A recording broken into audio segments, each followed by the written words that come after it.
The starting lineup for the visitors. It's still early.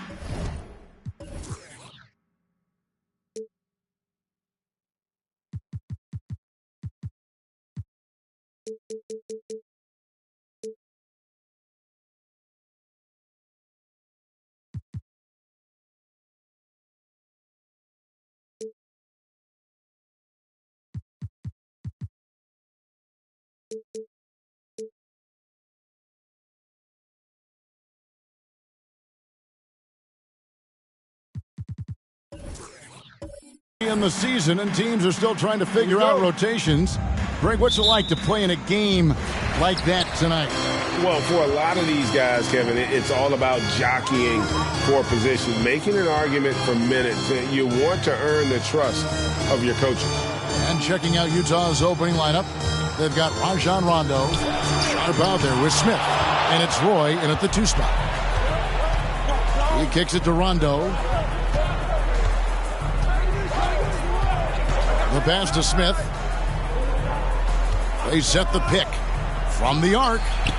Good on the three-point shot. Oh, look at the IQ. Smith already seeing his skills and smarts translate from the college game. Pass to Cousins. Passes to Paul. Fires from 14. Off the left rim and out. About a minute played so far here in the first. And here's Roy. Last game with 30 points. Knocks it loose. It's taken away by Smith. To the paint. And Bynum pulls it down. 0 for 3, not the start they're looking for. And while we've got a moment, let's send it over to our terrific reporter, David Aldridge. David? Thanks, Kevin. I had a chance to catch up with Utah's head coach. He wants his guys to focus on jamming the perimeter shooters. He wants hard closeouts, no room to operate. He knows what this team can do if you give them any space on the outside to shoot. And they're going to be determined not to let that happen. Kevin? All right, David, thank you. Obviously, the 3-ball is a big concern for any defense. That free throw, no good. RJ, I remember it clearly when LeBron James joined the Lakers back in 2018. Yeah, I remember it too because everyone kept asking me where he was going. I didn't know, but this is year 5 for LeBron in LA. And obviously, even with that 2020 title, this town, they asked for more. And 3 of these years have been rocky. 2 of the times missing the postseason in a first-round exit, the first one of Bron's career. Yeah, LeBron is not used to that at all, is he? Not playing in the postseason. Nope. Oh, wow. Okay, we're going to start the game with 4 straight misses. Look, that's about as rough as it gets. It'll get going soon. Outside for Roy. The three-pointer, no good. And you could tell he thought that triple was going to fall. Pass to Iguodala. Now Anunoby. Over Rondo. Again, the miss by the Lakers. Yeah, trying to get going here, but that's an offer for the first 5 here to start the game. Now Roy. Back to Smith. Puts up a three. The Jazz with another miss. Lakers have gone 0-5 here to start the game. We'll start for them. Over to the wing. And there's DeMarcus Cousins on the assist by Paul. And just the rugged nature of Cousins getting into the body there offensively. Timeout is called, first of the game for the Jazz. And this matchup with the Lakers, it's their first meeting of the season. And even though they were the better team overall, they actually lost the season series against this club a year ago. Let's hear it for your Lakers girls.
At this break in the action, we can show you the teams that had the most rebounds last season.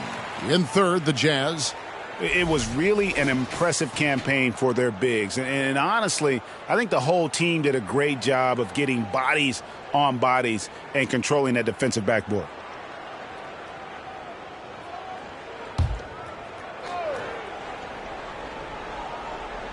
And here in the first, approaching 3 minutes played. Rondo passes to Bynum, and the shot goes in. And when you're open, Rondo finds you. Always has his head on a swivel. Now the pass to Anunoby. Pass to Cousins.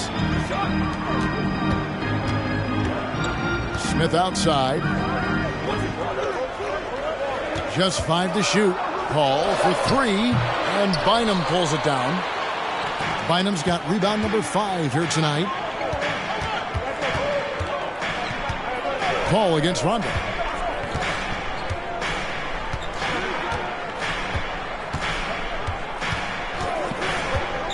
Outside Roy.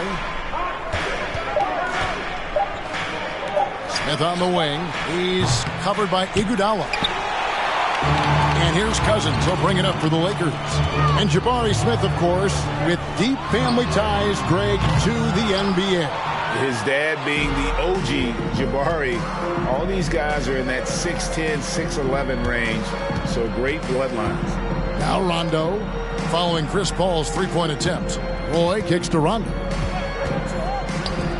Three-pointer. And there's Roy. That's good on the assist by Rondo. And he likes to get in a rhythm early. Nice triple. Guys are looking for a spark here. Yeah, a cold stretch offensively for sure. Anunoby passes to Cousins. Smith dishes to Paul. Smith sets the pick for Paul. Beyond the arc. And the Lakers with another miss. Jazz leading by 6. Rondo looking around. Kicks to Smith. Fires the 3. That shot is off. And the Lakers going the other way now. Not really his best quarter as far as scoring. Let's see if he can eventually get back on track. Nice shot by Smith. That's just an incredible find coming from the big man. No debating Cousins' smarts on the court. He picks out a pass there that not many guys would have seen. And the Jazz call time here.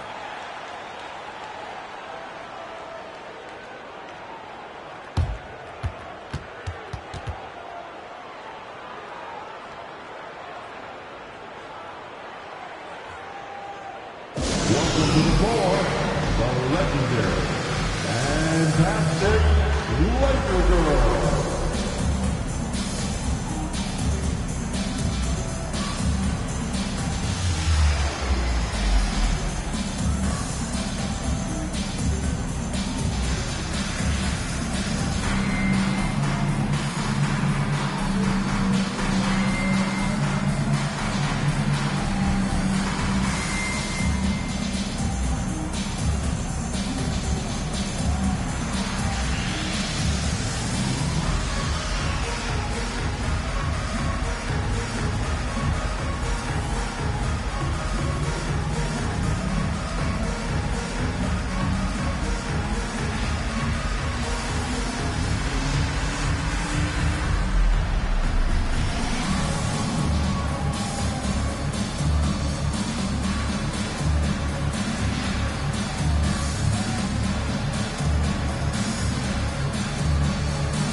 And Los Angeles will go for a different look here. Daniel Tice is checked in for Cousins. Osman comes in for Andre Iguodala. Lance Stephenson's checked in for OG Anunoby. And Monte Morris subbed in for Paul.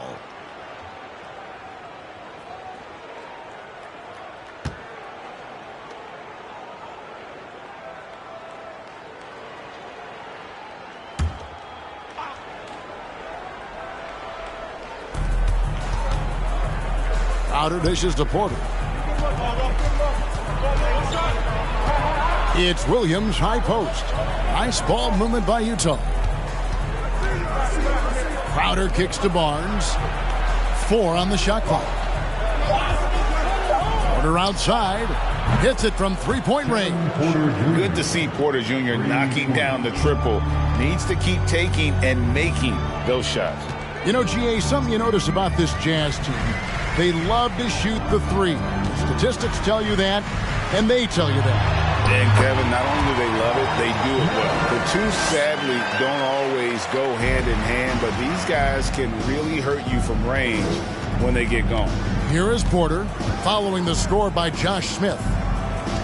Porter passes to Kispert. It's Crowder on the wing. Barnes kicks to Kispert. It's Porter outside, and Utah another three. Shooting while in rhythm. Porter Jr. has an impressive understanding for when to let that thing fly. Smith on the wing. 1:44 left in the first quarter. Makes it off the glass. Smith's got 7 points. Here is Porter. He's got 6. Outside Crowder. Williams passes to Kispert. Outside Porter. Crowder kicks to Porter. Right wing. Kispert wide open. He fires. No good with the triple. And right from the start, Kevin, they've been pounding the glass. Most of those 50-50 balls also going their way. Stevenson, a screen on Porter. Kicks it out to Stevenson.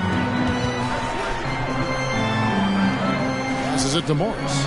Fires for 3. And Stevenson, a bucket on the assist by Morris. Now just a 2-point Jazz lead. Barnes passes to Porter. Feeds to Crowder. Barnes looking around. Williams has a screen for Barnes. 34 seconds left here in the first quarter. Here's Kispert. He's still scoreless so far in this one. Williams has a screen for Kispert. Nobody near Barnes. A three-pointer off the mark. Los Angeles has gotten just 2 of 6 to fall from three-point range so far in the first. Now, here is Morris. To the inside. Here's Smith. He nails it, and we're tied up. 9 points in the game so far. And a nice job here early of establishing an inside presence. Tie game in Los Angeles. And will return shortly. 14.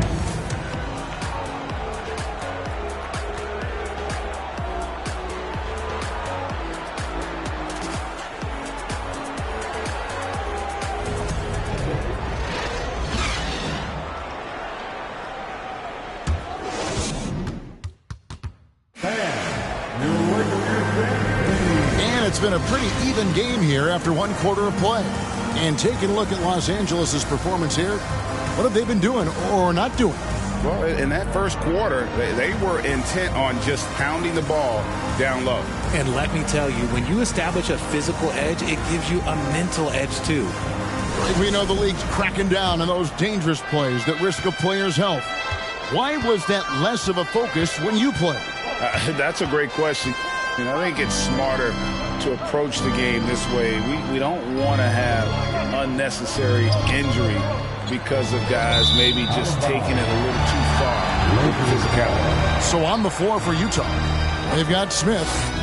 He's out there with Sharp, and it's Bynum in at the 5 down low. Last game for the Lakers, they picked up the W against Charlotte. Yeah, in that one, they just locked it down defensively, challenged shots, and really protected the rim.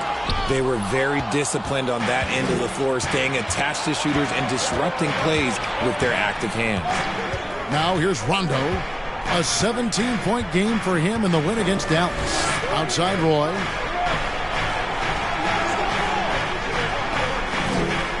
Five to shoot. The 3. It's hauled in by Los Angeles. That will be a getaway game for them, a 1-game road trip.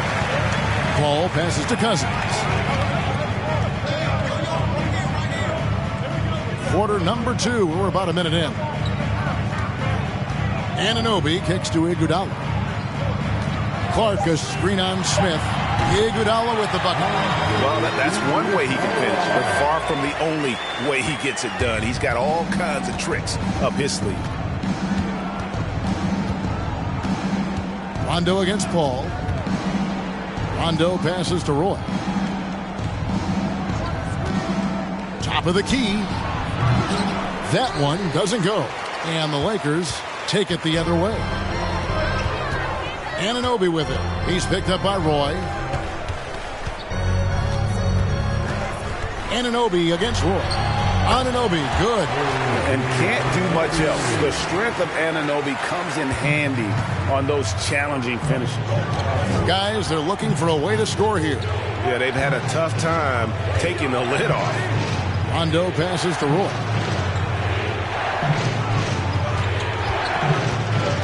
He kicks to Bynum.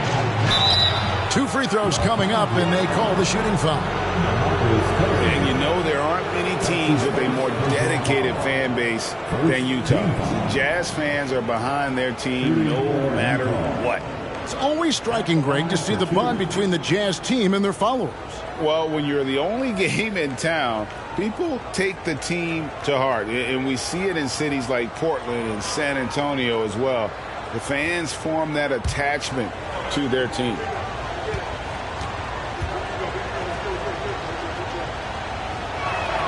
The first free throw is good.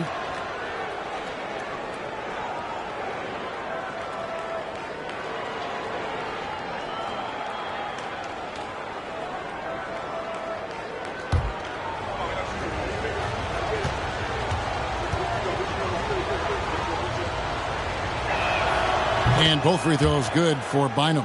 And this Lakers squad has a ton of talent, but some guys are well past their prime. And let's head over to the sideline and catch up with David Aldridge. Thanks very much.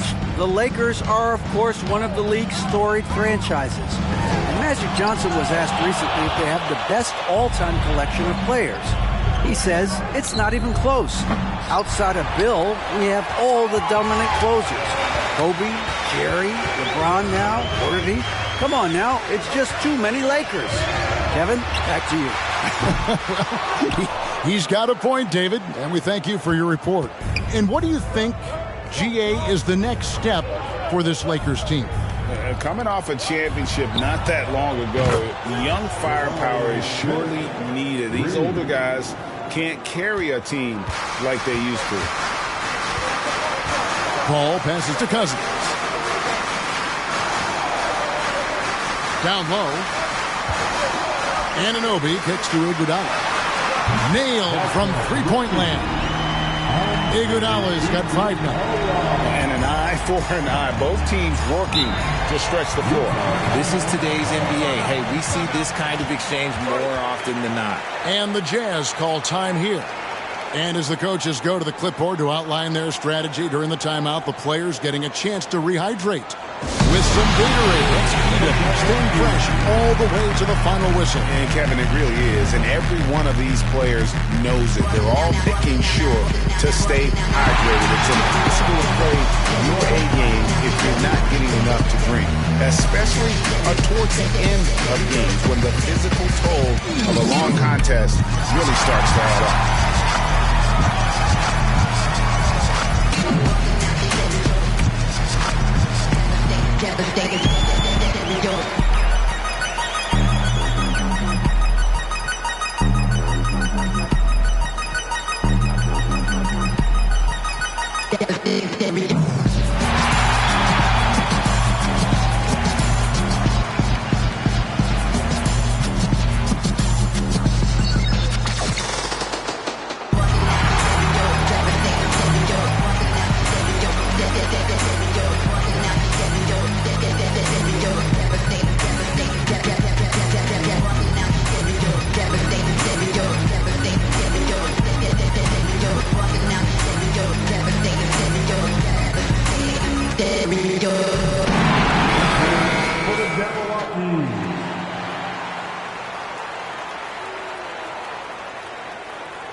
And a little under 3.5 minutes elapsed in the second quarter of play.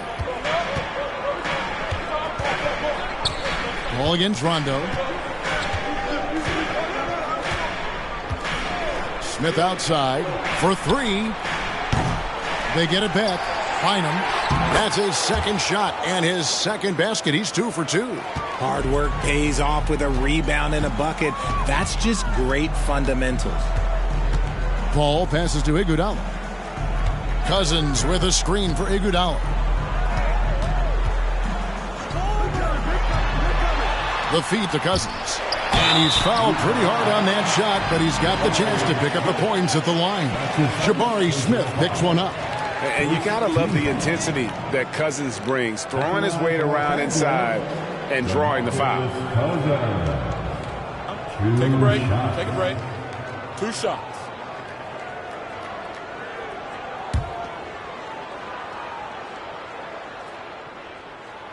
And he can't get the first one. This is where we see Cousins a lot. He's always up there among the league leaders in free throw attempts. It's so hard to handle in the post. The D just never knows what to do with him. Josh Smith, he's checked in for Andre Iguodala.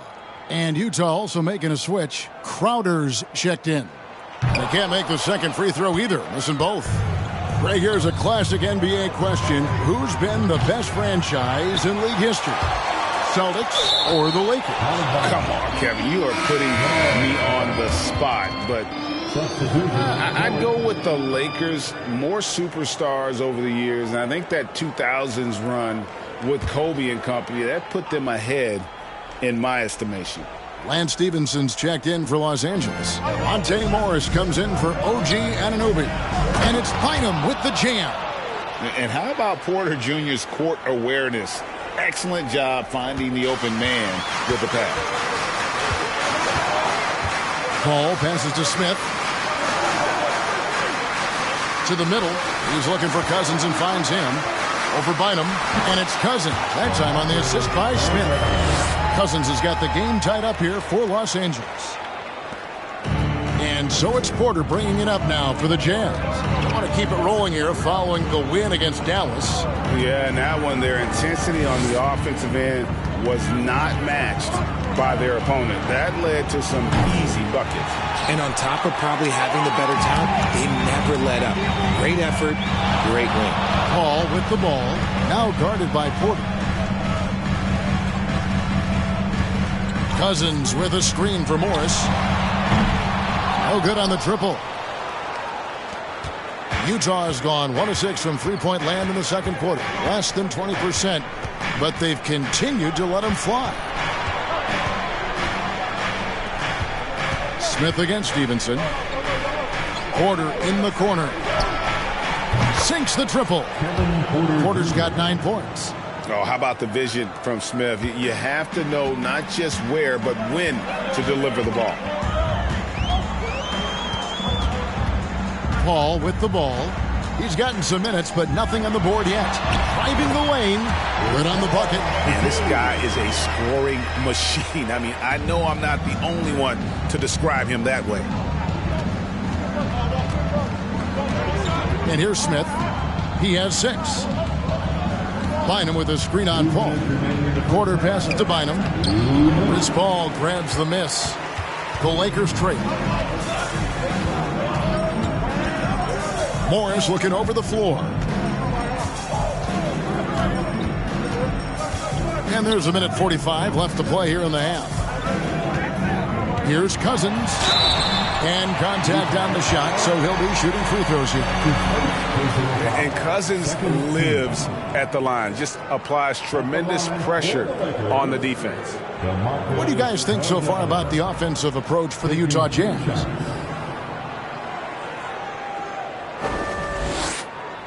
Take a break. Take a break. 2 shots.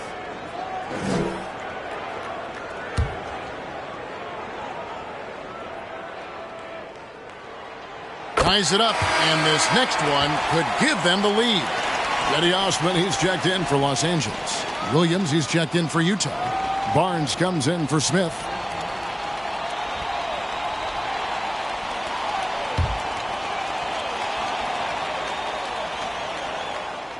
And they now lead as the free throw drops for him.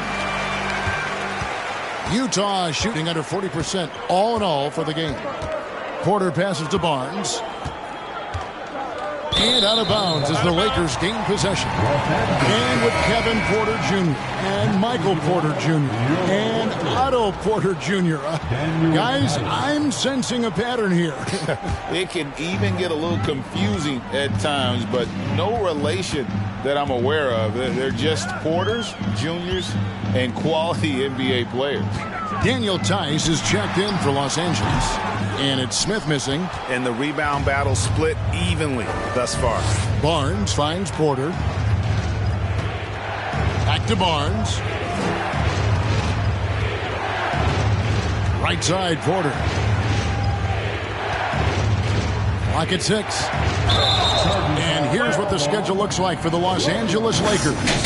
On Friday, they'll start it on the road and play the Clippers in Los Angeles. Then on Thursday, the San Antonio Spurs come into town, tipping off a homestand for them. Stevenson against Crowder. And it's Stevenson missing. Utah trailing here.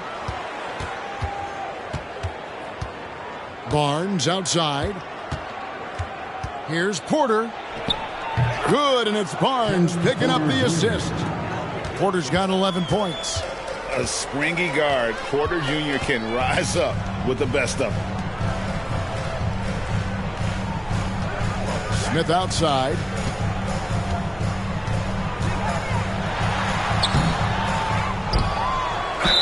Whistle blows. Basket is good. So a chance here for a three-point play. Look, they are in front right now because of him. He keeps draining these shots at a ridiculous clip. And he's got his first chance at the line here. The Jazz making a switch here. Roy's checked in. 1 shot. 1 shot.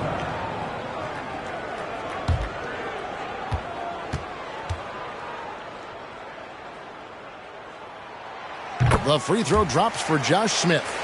And they're really getting more points at the free throw line here in the second quarter. Now Roy. Into the lane. It's stolen by Smith. Here's Morris. Pass to Stevenson. From deep. And a close game so far through the first 2 quarters as we reach halftime. Lakers on top. They're up by 2. Time now for the halftime break, with the third quarter soon to follow right here on 2K Sports.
Hey folks, welcome.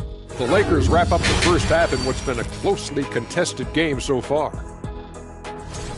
Man, they're getting downhill. They're getting their feet wet in the paint, not settling for those jumpers, and uncontested, Jack. They are getting uncontested looks at the rim. Well, just what Dr. O'Neal ordered. Throw your weight around, move some furniture, make things happen.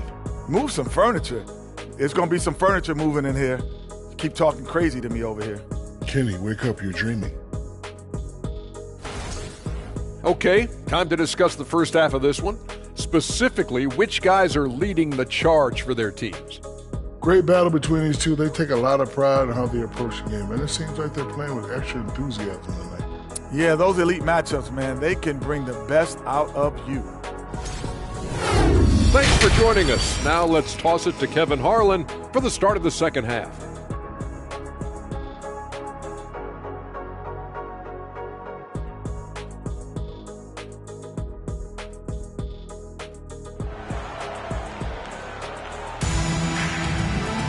And in that first half, we saw a pretty tight battle. We'll soon find out what sort of adjustments were discussed during the half. You look at Josh Smith in this game, I mean, he has been everywhere. Well, he left his mark on that first half with his quick hands. Great sense of timing to pile up the steals. Not only does he have solid defensive instincts, he just plays extremely hard. And I know people might not realize this, but that is a skill, and it is very difficult for the opposition. It is a recipe for disaster. Paul out there with Anunoby. And it's Smith, and there's Iguodala. And it's Cousins in at the pivot spot, manning the middle. That's the Laker 5. The shot's good from Paul. The defense cannot give Paul any airspace, even as the pass is coming his way. Now here is Smith. Roy with it. Bynum with a screen on Anunoby. Roy passes to Bynum, and he comes up with the deuce. Bynum's got 10. That's the kind of aggressive and assertive play they need as we get closer and closer to crunch time. Paul for 3. Utah with the rebound. Bynum's got 11 rebounds in the game. And here's Smith. 6 points for him. Now Rondo. Roy from outside. Cousins pulls it in. Cousins has got his 5th rebound right now in the game. In the corner, Iguodala with it. And the 3 off target. So it's Smith with it. He'll bring it up for the Jazz. Rondo passes to Roy. There's the pick for the tie. It's rebounded by Anunoby. That's 1 for their first 4 to start the second half. Ball finds Cousins over Smith. And the Lakers with another miss. You almost have to assume he's going to knock those down when he is that open. Outside Rondo.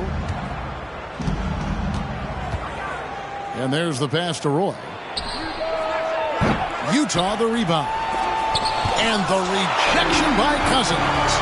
And at nearly 7 feet tall, Cousins is a legitimate shot-blocking threat, using that reach to deter shots. And just throw it up, and Cousins will take care of the rest. Sometimes it's just that easy. Paul against Rondo.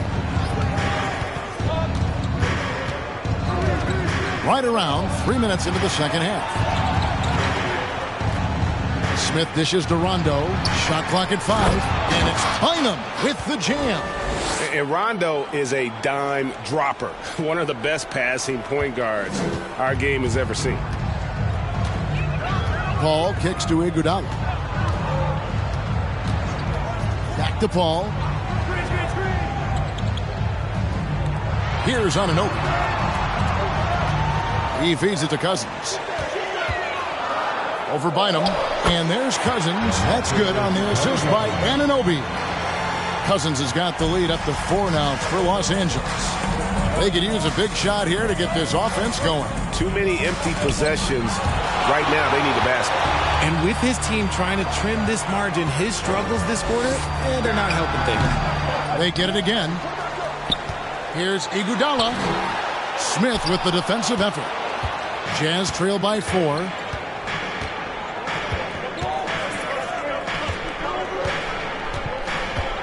Pass to Bynum. Back to Smith. And it's Rondo in the corner. The Jazz need to get off a shot here. Scooped up. Bynum kicks to Rondo. Passes it to Sharp. Smith with the defensive effort. I thought he had that all sewn up, but somehow the defense just threw him off. The shot by Paul, no good. Utah's gotten off to a very slow start from three-point range in the second half. They're 0 for 4. Paul against Rondo. Outside Roy.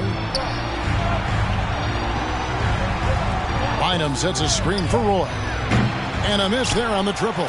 And he has definitely been struggling in this quarter.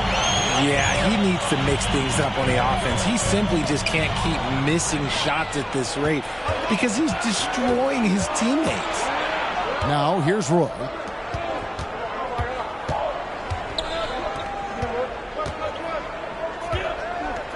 Smith against Iguodala. Smith the pass to Sharp. Got a piece of it. Back to Smith. Lets the 3 fly. And they'll get another chance. This is the definition of forcing it. He's trying to get himself going, but taking tough shots just won't do it.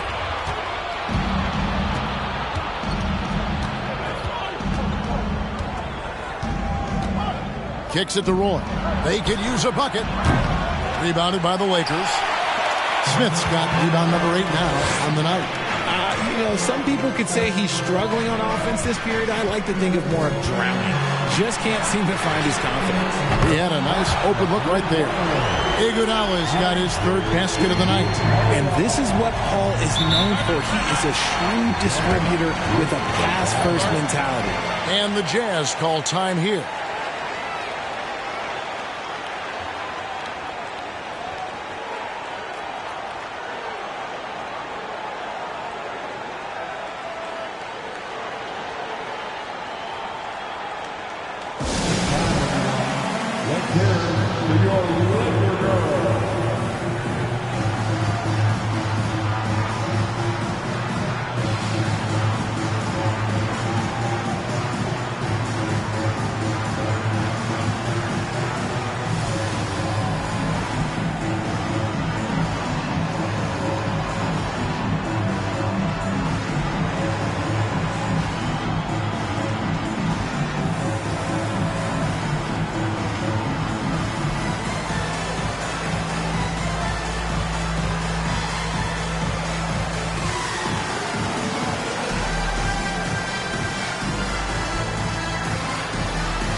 And the Lakers with some changes. Daniel Tice is checked in for Cousins.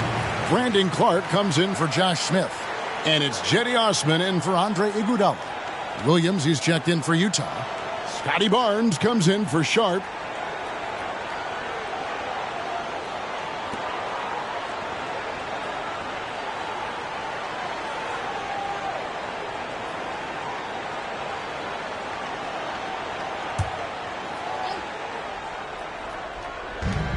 Outside Rondo. Rondo with a screen for Roy.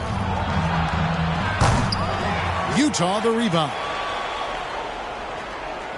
Barnes screen on Anunoby. Roy dishes to Barnes. The shot's good. Roy making the play. Great job of screening there. Nice job to take it to the rim and get the finish. Lakers leading by 5. Here's Osman. He's been patient so far. Nothing on the scoreboard yet. And that one is stuffed right through. The knee just kind of stepping aside and letting him get to the rim. There's a reason, GA. The lead is what it is right now. Yeah, it's going to take better rim protection than that if they're going to climb out of this hole. Now, here's Roy. That three off the mark.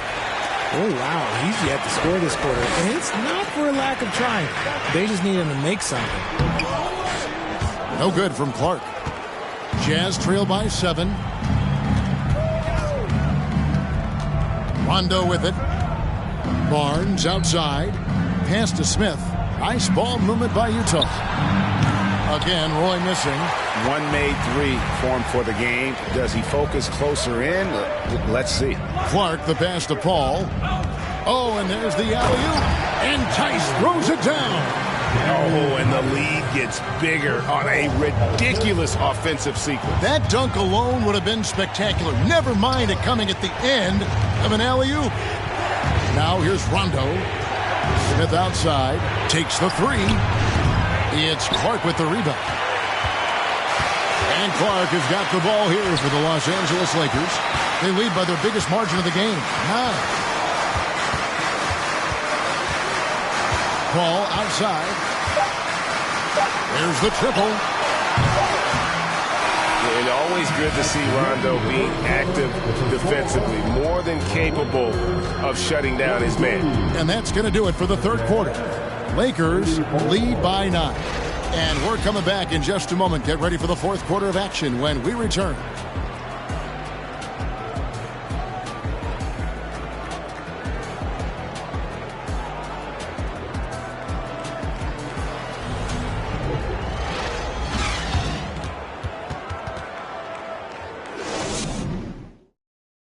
And a chance right now to show you our State Farm assist of the game. And he sliced the D wide open with this feed. They had no chance to prevent that basket.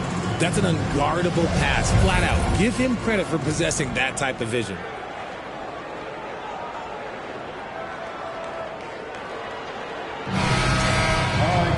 And this is it. Glad to have you along for this fourth and final quarter. Los Angeles leading by 9. And Utah looking at who they've got to start the fourth quarter. Scotty Barnes is out there with Williams. And it's Rajon Rondo. And it's Roy in at the 2. Smith outside. Shot clock at 6. Smith sets the pick for Paul. Here's the 3. And Bynum pulls it down.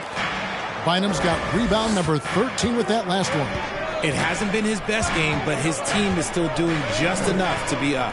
Barnes finds Rondo. Here's Roy. Shoots over Anunoby. They get the rebound. Barnes. And the layup is good. Second chance points always hurt. Just not enough effort to block out. Yeah, I'm going to go out on a limb here and say they need to emphasize rebounding going forward. Now here's Paul. Smith with a screen on Rondo. Paul for 3. Rebounded by the Jazz. Bynum's got 14. Yep, 14 rebounds for him tonight. Wow. Now here's Rondo. Outside Roy. Back to Rondo. From downtown. He can't get that one to fall. So the Lakers will take it the other way. Over in the corner, Paul. Just about 1.5 minutes gone by here in the fourth. Pulls from the top of the key. No good off the back of the rim. Got a good look there, but just not able to hit from the mid-range. Oh, a nice defensive play to disrupt the alley-oop. Here's Osman, covered by Barnes. Find him against Cousins. There's the pass to Smith. Down to 5 on the shot clock. And out of bounds as Utah gains possession. Andre Iguodala is checked in for Jetty Osman. The Jazz also changing it up. Sharp's checked in for Williams. And Smith subbed in for Scotty Barnes. Jazz trail by 7. Smith outside. Outside Roy. From outside the arc. Bangs home the trifecta. After sinking one triple in the first quarter, he nails another one in the second quarter. He's got it going on. And the Lakers call time here.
Now to turn to our sideline reporter, David Aldridge. David. Hey, Kevin, during that last break, I heard the Lakers coach talk to his team. His concern was both their inconsistency and their amount of three-point shots. He said, let's move the ball for good shots. If you have an open three, take it. Otherwise, let's attack the rim and put some pressure on these guys. Kevin? Thanks, David. Just a little under 2.5 minutes have passed now here in the fourth. Paul passes to Iguodala. Paul, a screen on Smith. Picks it out to Paul. Jacks up a three. The Lakers get it back in a new 14. Another shot. Shooting foul as the whistle blows. He'll shoot 2 free throws. And ever since he came straight out of high school into the NBA, there's always been a drive in Josh Smith. He plays like he's got something to prove. Now let's take a moment to get your guys' take on the scoring so far for the Lakers.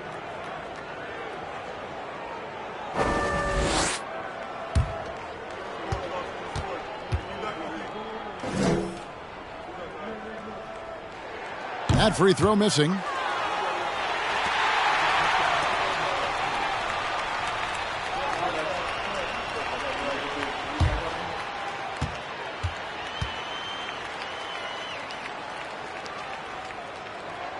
And the second free throw, good.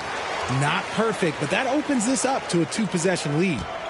And so it's Rondo bringing it up for Utah. They've only given up 1 point in the fourth quarter. Rondo against Paul.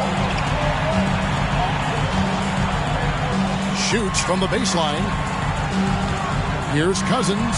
Bynum with the block.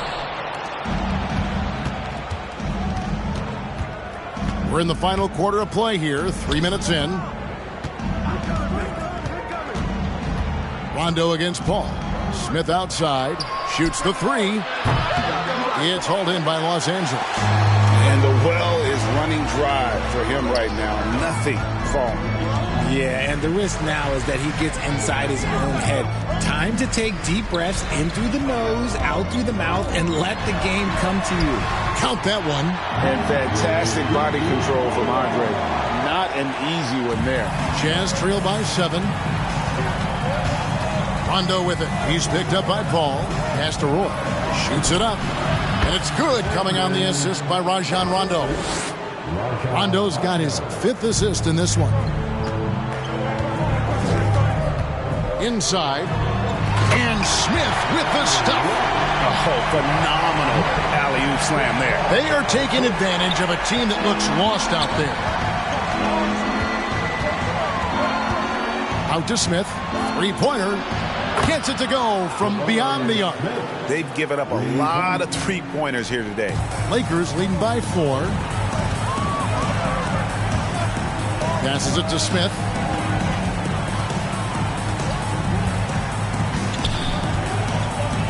Pass to Cousins. Over Bynum. Goes back up. Goes up again. Cousins with the bucket. And defensively, they are on their heels every time the ball comes inside.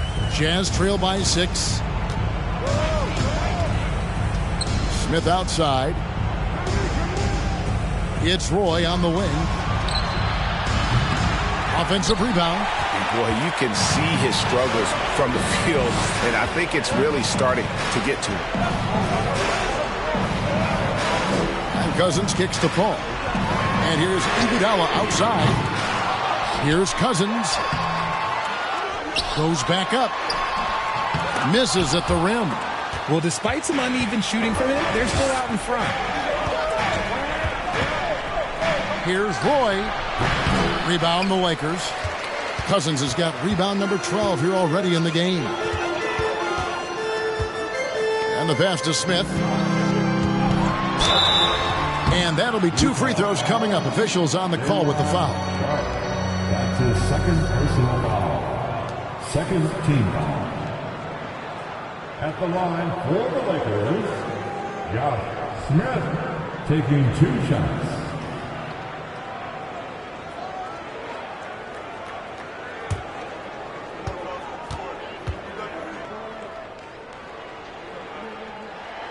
The first one falls.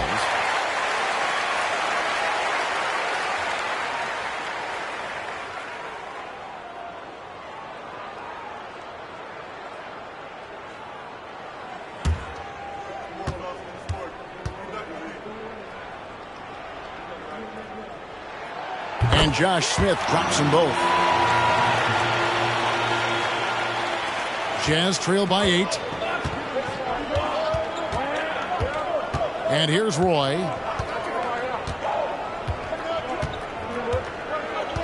Bynum with a screen on Anunoby. Roy with the bucket. Roy's got 7 points for the quarter.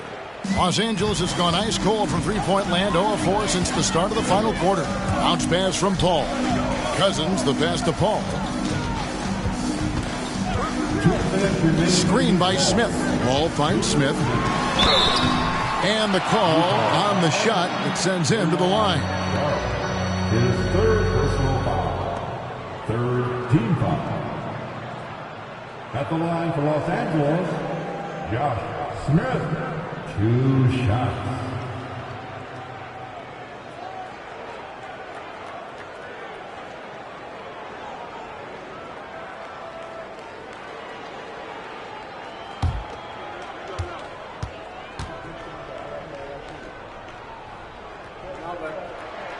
First free throw is good, and that makes it a 7-point lead.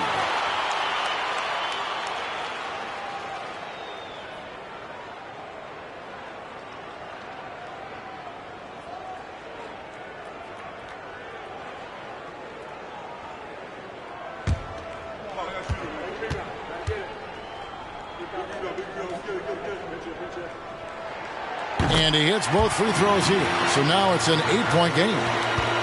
1:56 left in the fourth quarter. Now Roy. Bynum with his screen on Anunoby. Roy passes to Bynum. And foul on the shot. He'll shoot 2 at the free throw line. It's on DeMarcus Cousins. He drops the first one, and that narrows the gap to 7. And both free throws good for Bynum. Nice work there. This is a point in the game where if you get a chance to close the gap, you've got to make the most of it. Paul looking over the floor. The trade. That one, no good. And it's Utah the other way. Iguodala against Rondo. For 3, Roy. Utah the rebound. Sharp, the pass to Bynum. Outside Roy. Another miss by Utah. Questionable shot selection in that 3. Not really helping as they try and narrow the deficit. Anunoby kicks to Paul. To the inside. Here's Cousins. Rebound by Smith. Wow, what a rough second half for him shooting the basketball. Maybe you adopt a pass-first mentality at this point. Sharp, the pass to Roy. From past the arc. Another miss by Roy. Another missed 3, and he seems determined to shoot his way out of it. And now we've got the intentional foul. His 4th personal foul, the 4th team foul. At the line for Los Angeles, Josh Smith. At the line for 2.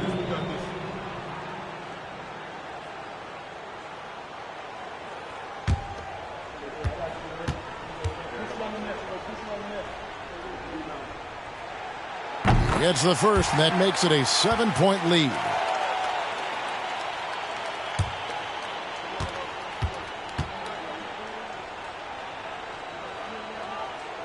So he gets them both, and it's an 8-point game. And the Jazz call time here. They trail by 8. 34 seconds left in the 4th quarter of this one. What do you think, guys? Yeah, pure desperation right now. Do you think there's enough time?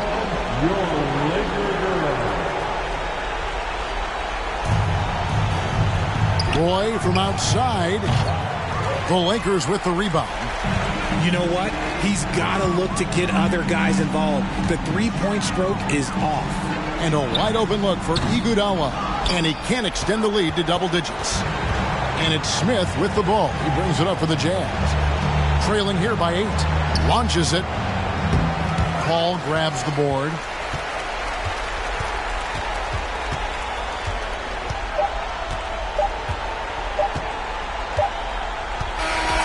And so the Lakers take the win. Some good moments throughout this one, but they have the clear advantage down the stretch. Yeah, I mean, I love the way they execute.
Welcome, everyone, to a new...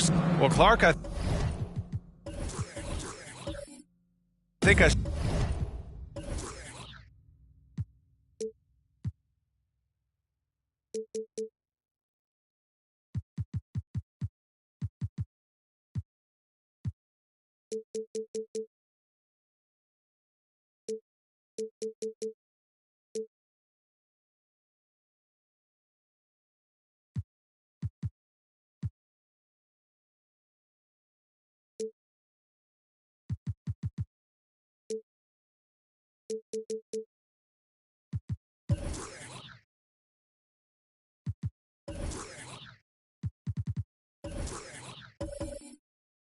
speak for...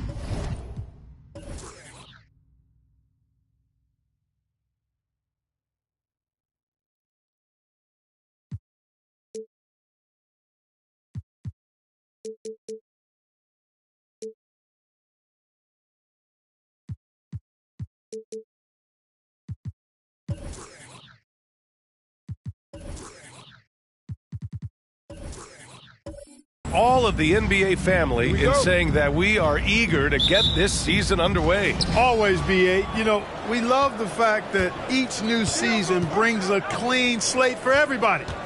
Players, coaches, announcers, fans. It doesn't matter what you did last season. Everybody starts at ground zero this season. All right, let's check out the starting group for the Thunder. They've got Giannis Antetokounmpo. Also Brandon Ingram out there, and it's Parker in at the point. Brunson against Parker. Brunson passes to Bridges.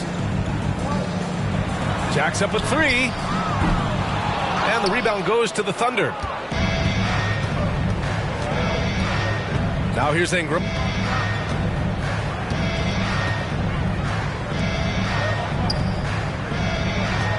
Antetokounmpo inside. Williams defending. And the basket by Antetokounmpo. Really confident from the interior because of his length and strength. Giannis feels like he can score from anywhere, anytime. Now here's Hunter. Pass to Embiid. Shot from the wing.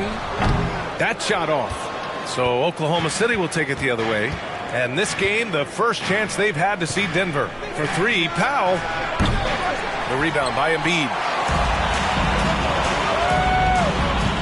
Williams against Powell. Here's Brunson. Out to the right wing. Tries it from 19. It's tipped. Antetokounmpo against Brunson. Antetokounmpo inside. Can't get a second shot to fall. Now 1 of 2. And maybe they're a little too excited today. They need to settle down. They've opened up 1 for 4. A very sluggish start on offense. 4 attempts with nothing to show for it. And last season's scoring champion, Joel Embiid, the first center to lead the league in scoring since Big Shaq way back in the 2000 season. Starting to find his rhythm. He's cooking, and he knows it. And you know what? They're going to keep using him. I mean, he'll be the centerpiece of their offense today. You can bank on that. Now a timeout called by Denver.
Let's look at the top rebounders from last season. The fourth spot held by Joel Embiid. And, of course, Giannis Antetokounmpo. These two were a consistent presence around the rim, able to anticipate where the ball was going and just gobbling up the boards.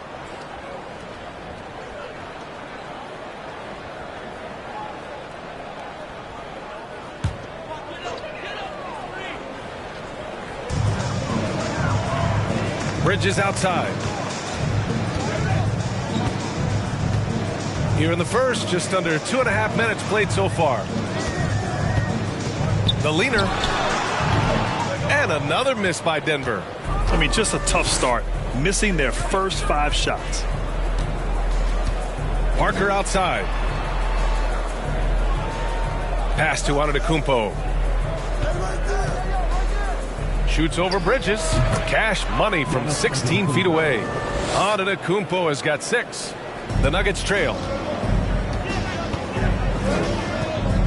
Outside Brunson.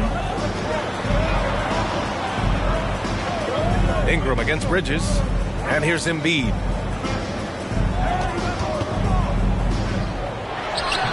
And he can't stop the drought. Another miss. It does not get much easier than that, but somehow he came up empty there. It's Powell, high post. He's against Bridges. Antetokounmpo inside. Hunter covering. Offensive board. And that one is hammered home. And I just love how he's making the effort plays that everyone around him appreciates. It is certainly making an impact tonight. Well, you know, if you're not going to take care of the defensive glass, it's going to be hard to come away with the win. Here's Brunson following the bucket by the Thunder. That's good. His first made shot in 3 attempts. At last, their cold streak is over. They finally found something that worked. Well, you knew it eventually was going to happen. I mean, my goodness, a tight start to this one, but maybe that'll ignite some more buckets to be made. And so it's Oklahoma City with it, following the score by Denver. Out to Powell from deep. The rebound by Embiid. Denver has gone 0 for 2 from outside. Williams passes to Brunson. Bridges outside. Back to Brunson. Clock at 6. Launches a 3. Giannis with the rebound. Antetokounmpo's got 4 rebounds in the game. Well, I don't think there's any question about it. They came focused and ready to play. I mean, they're doing everything they can to put things in their favor. You earn that, and they're actually earning it well right now. Parker outside.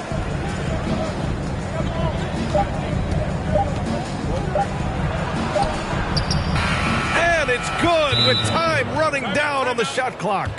And I love it. Challenging the bigger defender and showing plenty of heart. Well, the size mismatch is no problem for this fella, guys. I mean, how much do you like seeing that aggressiveness from him? Now a timeout called by Denver. I have a question for you. Who wants a t-shirt?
It's a completely new group here for the Nuggets. A big group substitution here for Oklahoma City. Robert Williams checked in for Antetokounmpo. Okpala comes in for Ingram. Brown, he's checked in for Powell. And it's Schroeder in for Parker.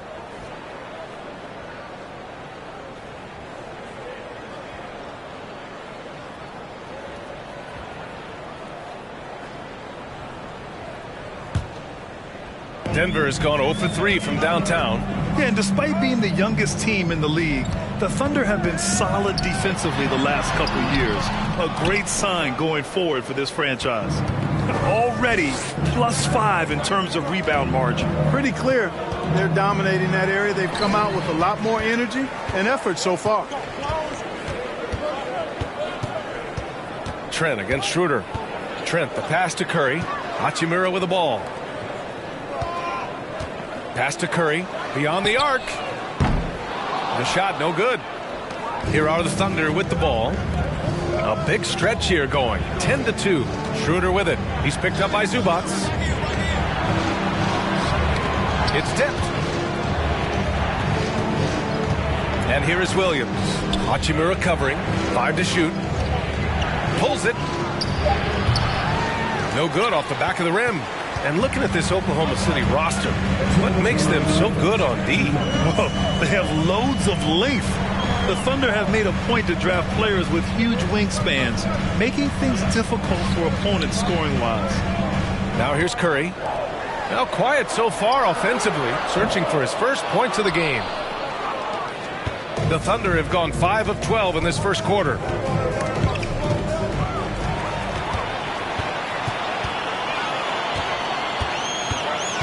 Pass to Livers. Trent on the wing. Schroeder against Curry. Hachimura from long range. Zubac inside. Outside Curry. Now here's Trent. Shot clock at 6. The Nuggets need to get one up. And a miss there on the triple. Thunder with a lead. 1 minute left now in the first quarter. Back to Schroeder. Launches it. Tries again. And it's good. Fought through contact. Hit the shot and will go to the line. Shooting for Oklahoma City. Kessler. At the line for 1.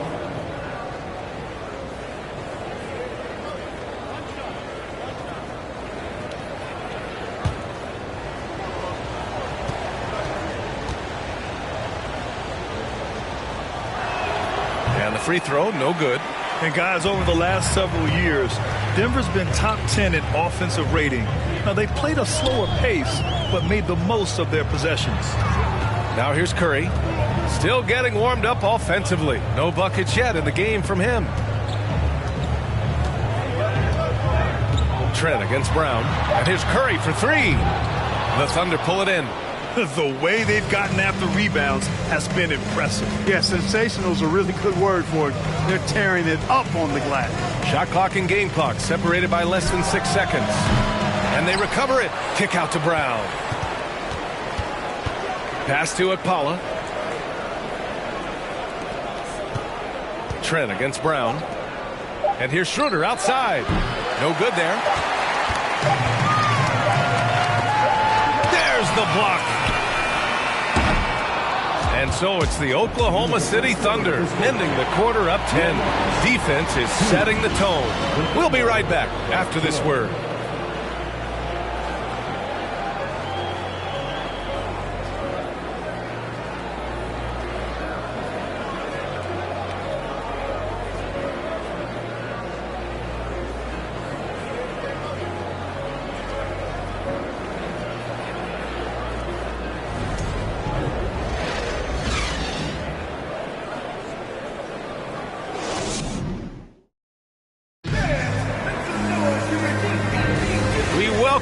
To second quarter action. Plenty of basketball left to play, but this one has been one-sided so far. And for the Thunder guys, what jumps out to you stat-wise? You can really see the strategy coming in. Get the ball into the painted area. Yeah, and it's worked. They've got a clear edge and points in the paint. Now we'll see if they go with a more balanced attack or just keep on pounding it inside.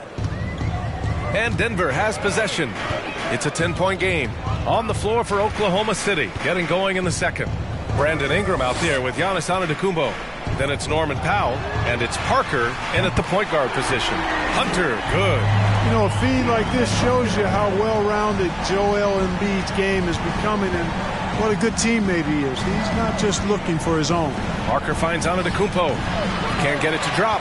Now Denver takes it the other way. And here's Bridges. Boy, he's been patient so far. Nothing yet on the scoreboard. Outside Brunson. With the drive. And Jalen Brunson. He's a great option on the floor, Grant. Yes, he is. Can attack from different levels of the floor. Solid shooting threat from outside. And gives you another playmaker to initiate the offense. Take a break. Take a break. 2 shots.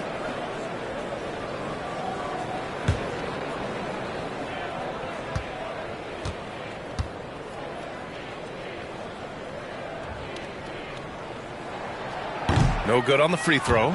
You know, I've been around covering college and NBA basketball for decades, and I see more sons of former players than I used to. Jalen Brunson is not the first member of the Brunson family to play in the NBA. His dad, Rick, played 9 years in the league.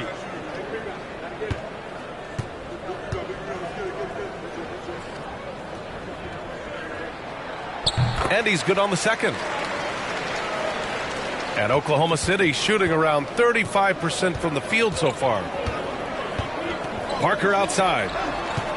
Powell, a screen on Brunson. Parker with it. Guarded now by Williams. Here's Antetokounmpo. Ooh, good finish at the rack off the slick feed. Antetokounmpo has got 8. And Jalen's already had a lot of success following in his father's footsteps. You're exactly right, B.A. One of his proudest achievements was winning USA Basketball's Male Player of the Year in 2015. He dominated the Under-19 World Cup that year and led the U.S. team to the title. Oh, love the intensity in which they're hitting the boards. Guys, that's been the key to their league. I mean, simply put, the effort they've displayed on the glass has been the difference. And from the sideline, let's catch up with Allie. Thanks, B.A. Well, Joel Embiid drawing comparisons to some legendary big men.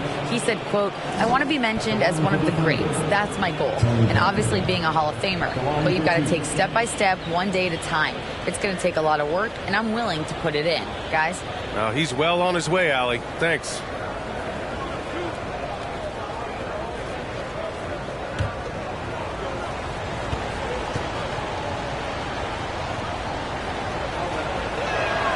The first one falls.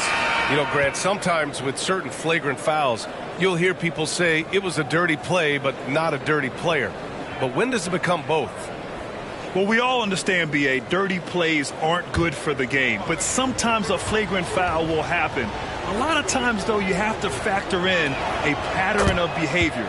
I really believe players who have a history of being called for a lot of flagrant fouls plays a big role in how it's perceived. Now here's Bridges. Well, no scoring yet from him, but that's likely to change. Here's Embiid. And the layup is good off the glass.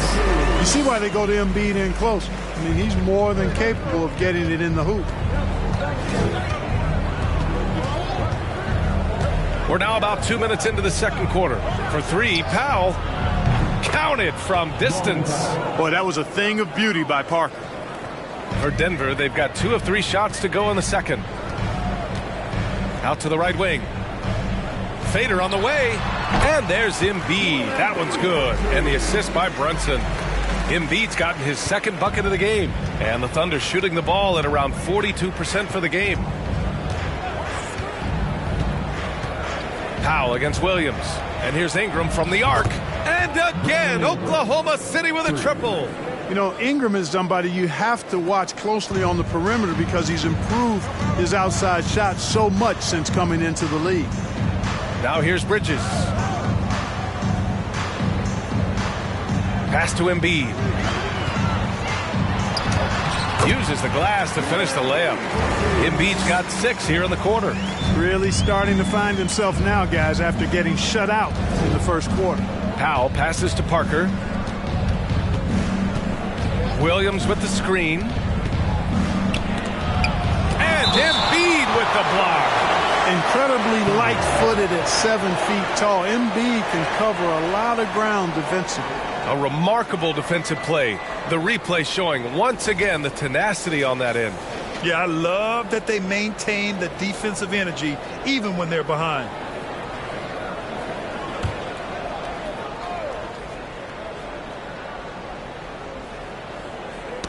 And the Thunder in possession here. And it's out of bounds. The Thunder able to retain possession here.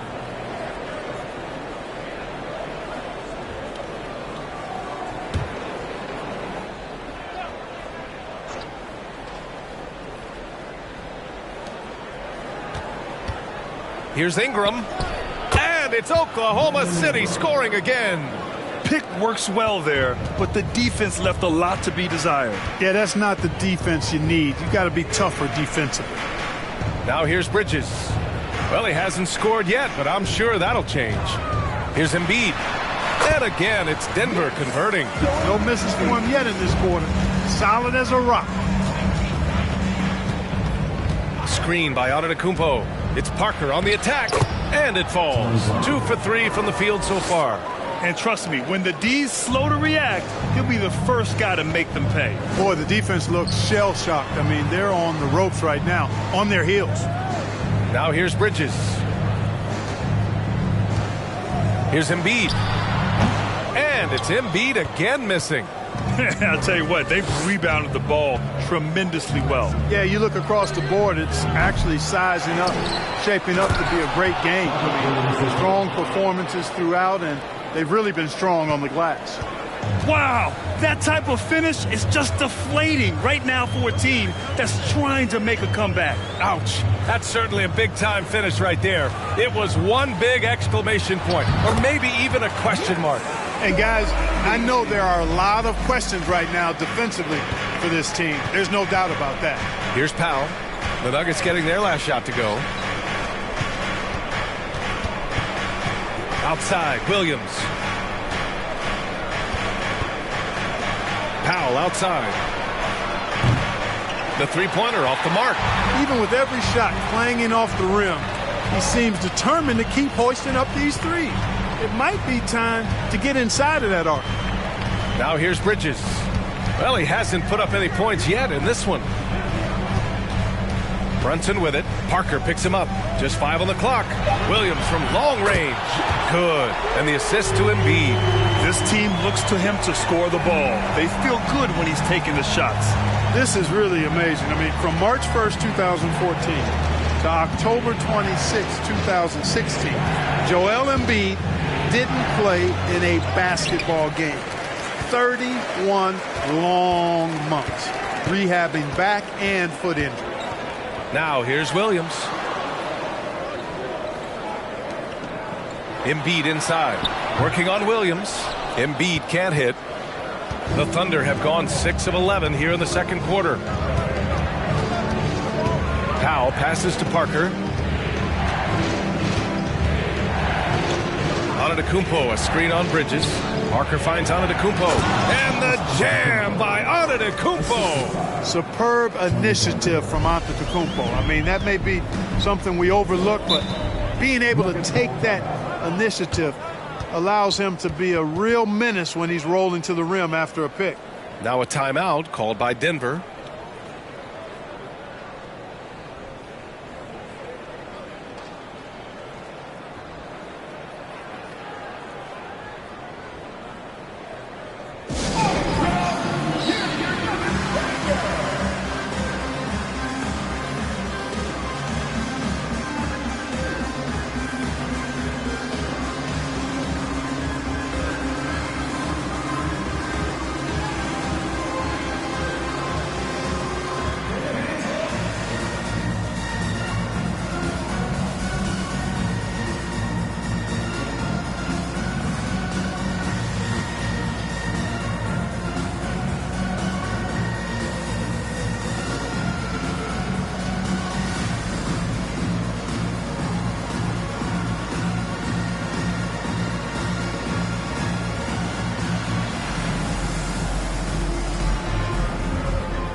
And they were probably hoping to play a little better interior defense. They only finished in the top 20 in team blocks. They wanted to have a bigger impact than that. And they were a solid rebounding team. As much as possible, they tried to set a physical tone in their games.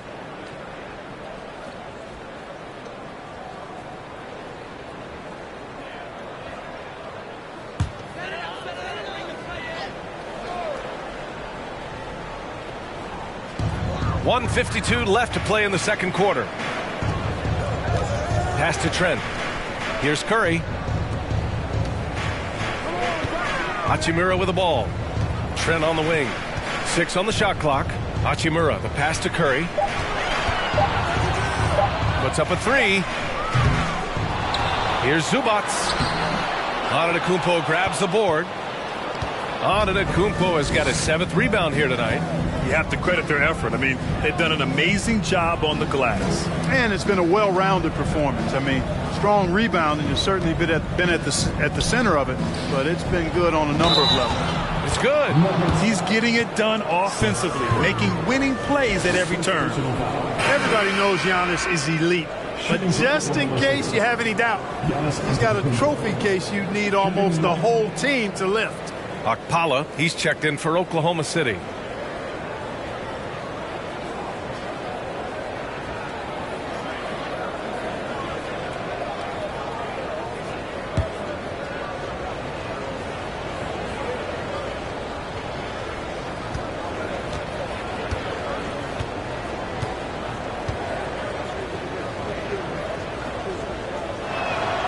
And that one falls for Antetokounmpo. Well, Clark, Antetokounmpo's awards certainly do put him in some rare company. Along with Jordan and Hakeem the Dream, B.A., I mean, Giannis is one of 3 players ever to win MVP, Finals MVP, and Defensive Player of the Year. Rarefied air indeed. A nice shot by Zubac. That's why you keep your head up. If the assist is there, you can pounce. There's 49 seconds left in the second quarter. Schroeder can't get it to go. Here's Brown. Looking for his first basket still in this one. He's guarded by Zubac. The Thunder with another miss. The Nuggets have gotten 8 of 13 shots to fall in the second quarter. Pass to Livers. The 3 from Curry. Giannis with the rebound. And right now, they're +8 in the rebounding category. That's helping them run away with this. Yeah, double-digit advantage on the scoreboard. They've taken the initiative. They've played, I think, with more purpose so far. Drops one in from the wing. Antetokounmpo's got 9 points in the quarter. Once Giannis gets going now, he stays hot. He's capable of putting the entire offense on his broad shoulders. Giannis Antetokounmpo has been on display for the Thunder.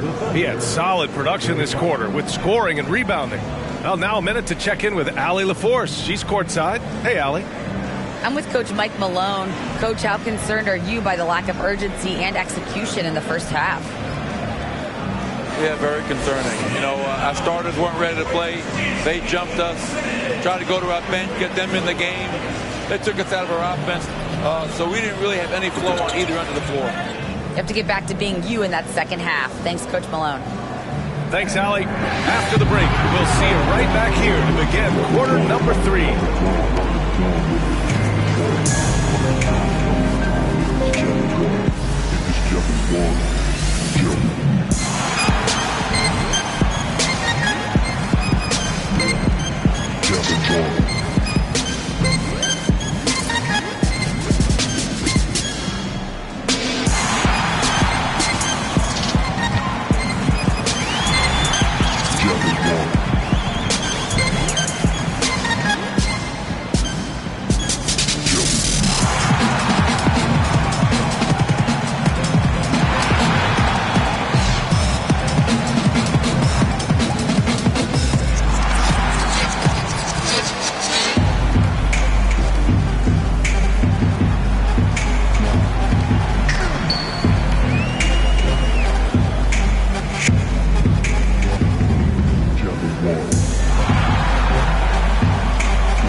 And looking around the league as we welcome you tonight. Lots of action unfolding. Let's check it out. It's the Atlanta Hawks. They're down 4 in the final quarter. Both teams playing hard. Love the intensity. All signs are it's going down to the wire. All right, fellas, back to the game at hand. We got to discuss how dominant Giannis has been so far. Great shooting numbers from him. It's just not about point total, guys. It's about how you get there. Anyone can score a bunch, but he's also doing it efficiently. Absolutely. The percentages matter, man, and he's been on point. Appreciate you joining us. It's been our distinct pleasure, and I mean that. Let's now take you back over to the third quarter with Brian Anderson.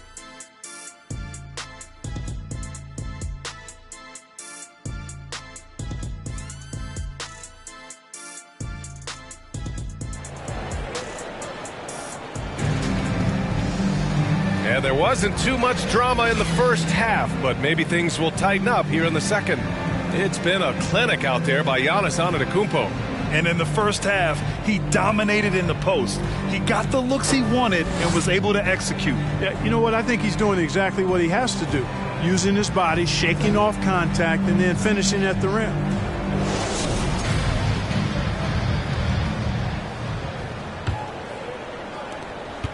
The Nuggets shooting an unimpressive 30% in this game so far. Joel Embiid is out there with DeAndre Hunter. Then there's Jalen Brunson. Then it's Mikal Bridges. And it's Williams in at the small forward position. That's the group in the game for the Nuggets. Now here's Parker. Antetokounmpo outside.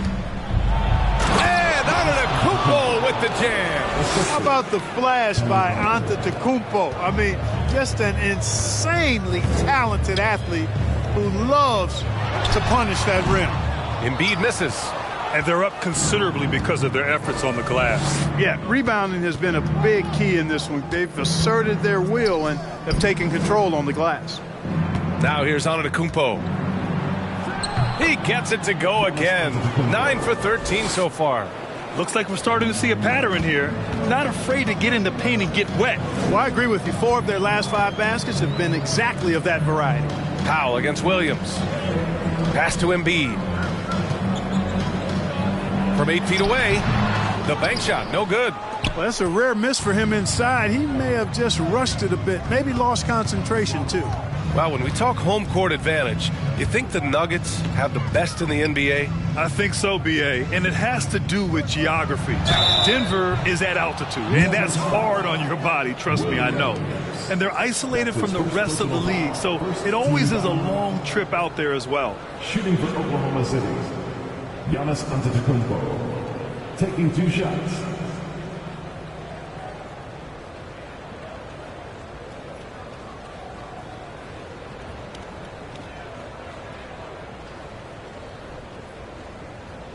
Shooting 2.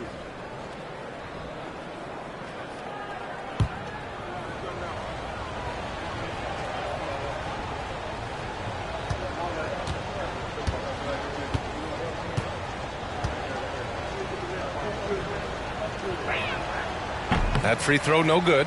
He's a nightly triple-double threat, and I think Giannis is the most unguardable player in the game.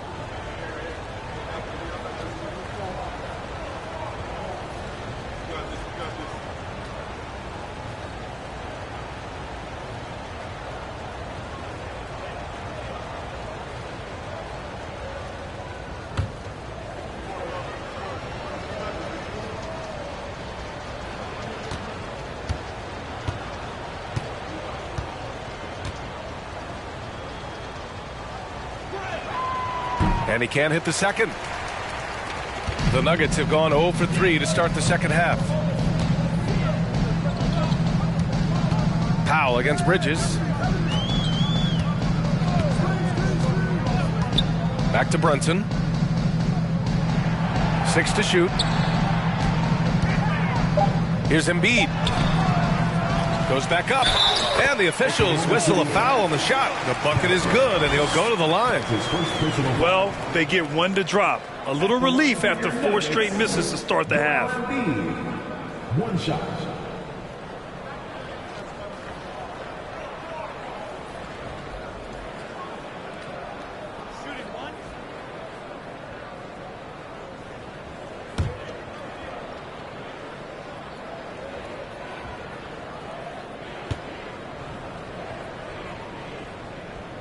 free throw drops for Embiid. Clearly an MVP caliber talent now. Embiid continues to impress with his versatility on both ends. A man that big shouldn't be able to do the stuff that he does with the ball. Now here's Antetokounmpo. He's got 19. Clearly the defense could have been better there, guys, but he also needs to convert that. Pass to Williams. Embiid with it. Off target at the rim. Good offense squaring up against better D there. You got to appreciate that stop. Powell right side. Three-pointer. Knocks it down from distance. Powell's got 6. They found a nice groove in this half, starting out 3 for 4. Brunson passes to Hunter. Ingram against Bridges. Pass to Embiid. Shoots from 12. The Thunder with the rebound. Clean look from mid-range. Coach will probably want to run that play again. Antetokounmpo against Hunter. Screen by Antetokounmpo. And Embiid with the block. Good chance here for Antetokounmpo. And that one hits the back iron. No defender in sight. He tries to take initiative, but ultimately comes away empty-handed. Pass to Embiid. Embiid missing again. This has not been his best quarter. You know, guys, it seems to me as though he's over anxious. He seems to be pressing, trying too hard, moving too fast. Just needs to calm himself down and wait for good shots. A moment to hear from Allie LaForce. Well, guys, with the yearly roster moves, it might be hard for the casual fan to keep track. But Commissioner Silver said it's a necessary side effect. He said, quote, "We tried to tie performance to pay in a closer way, and I think that's what you see with shorter contracts." Brian, more player movement has been the result. Yeah, good point, Allie. Thanks. Time called here. The Nuggets decide to talk it over.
Second in field goal percentage, third in assists, and overall they were very consistent from the stripe. In fact, top 10 in the league in that category. And when you look at their field goal percentage last season, it's obvious this was a team that made smart offensive decisions and didn't rush to take shots.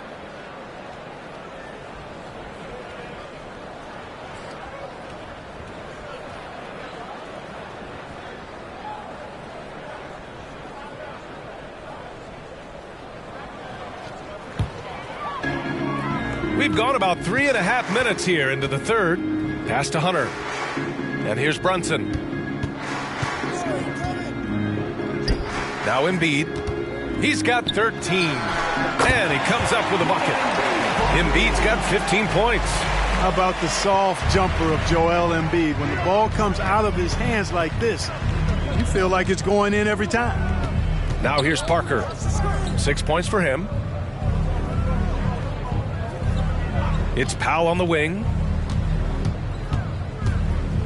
Just 5 to shoot.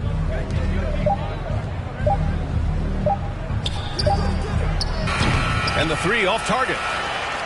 The Nuggets really having a tough go here.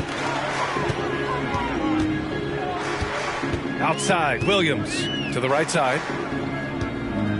Here's Embiid. And the baseline jumper, no good. He's certainly been cold this quarter, guys, but trying to shoot his way back into a groove.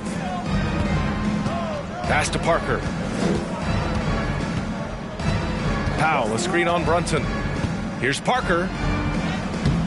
It's not going to go for him. Some solid defense from Williams. Bridges outside. Now here's Brunson. Now Embiid, covered by Ingram. From 7 feet away. Oh, the nice bucket inside from Embiid. He's got 17. He's been their top scorer, but he's really had to fight for it. He'll need to be more efficient in the future for this club to reach its full potential. Now here's Powell. Outside Ingram. From behind the arc. Drills it from deep. And the Thunder lead by 19. Their long-range shooting since halftime has been as strong as you could hope for. And now's the time for them to step on the gas pedal. Don't let up. Keep letting it fly from deep and build that lead. Play through the finish line, not to it. Keep the pressure on. Here's Brunson. Pass to Bridges. Here's Hunter. He can't get it to go. And it's Oklahoma City the other way. They'll be playing host to Houston for their next game. That'll be the first of 2 games on their home court.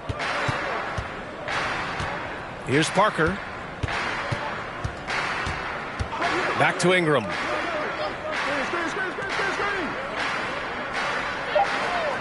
Down low. It's stolen by Hunter. Fast break. Here come the Nuggets. Pass to Brunson. And that one goes. Feeding him with a lead pass. Brunson's got 5. Man, what a pass that was there. He really relishes making the game easier for his teammates. And the Thunder call time here.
Both teams deciding to change it up. All right, some time here to take a look at the 2K leaderboard. Here were the league's top shooting squads from last year. Denver in second. They were so consistent with their shooting. Maybe not lights out, but they played smart and didn't let good looks go to waste.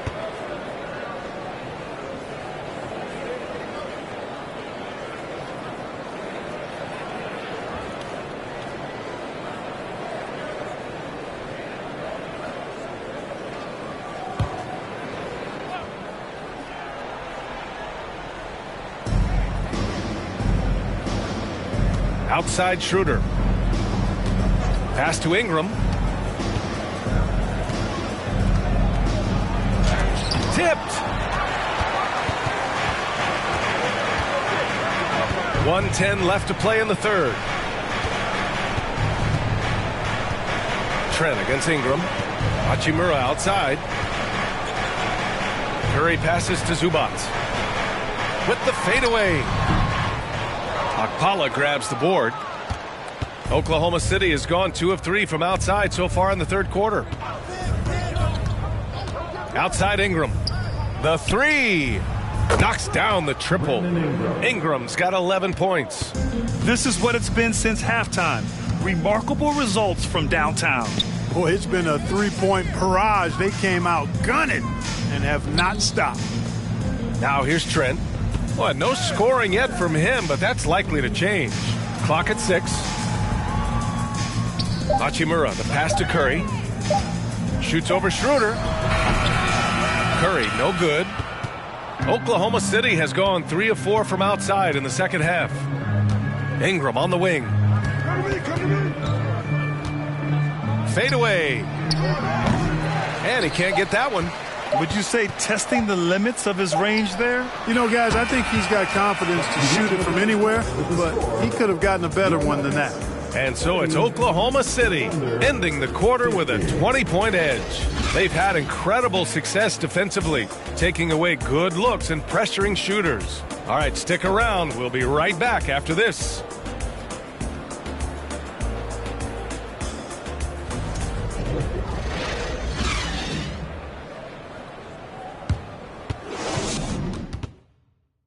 And it's time to bring up the State Farm assist of the game.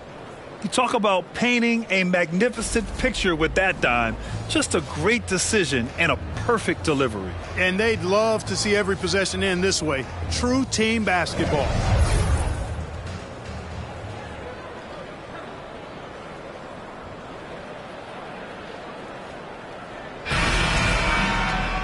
And with the fourth quarter upon us, time is running out for this game to become competitive. And Oklahoma City looking at who they've got to start the fourth. They've got Giannis Antetokounmpo. Dennis Schroeder is out there with Bruce Brown. Then it's Brandon Ingram. And it's Akpala in at the power forward position. And so here is Denver. The Thunder making their last shot. On the wing, Curry. Pass to Livers. And here's Hachimura. Here's Livers. Zubats with it. Into the lane. Antetokounmpo with the block. Hey, when Giannis is lurking nearby, you got to be careful because his wingspan can erase a lot of shots. And a second look at that rejection, taking no prisoners on defense there. Oh my, and that was textbook defense, positioning himself well to send it back.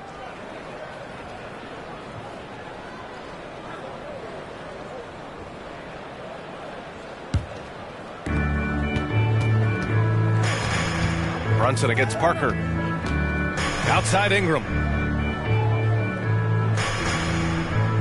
You look at players migrating to bigger markets. Clark, would a franchise tag help small market teams retain talent? You know, I don't think it's as simple as that, B.A. Each individual player looks at things a bit differently. I know it's a challenge for small market teams. It always has been.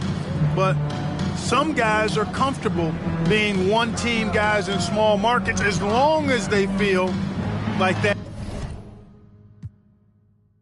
Don't let him get it! Screen coming! Hey, yo, watch him! And one. What's up? Pop it! Win!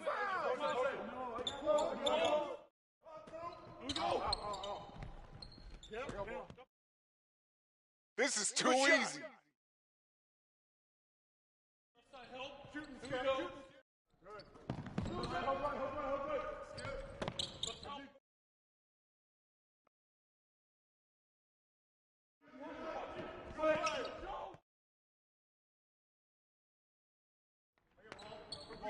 And the foul. Get free.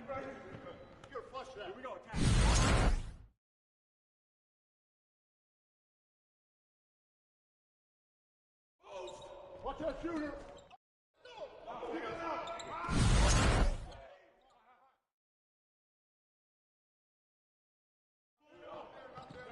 With the foul.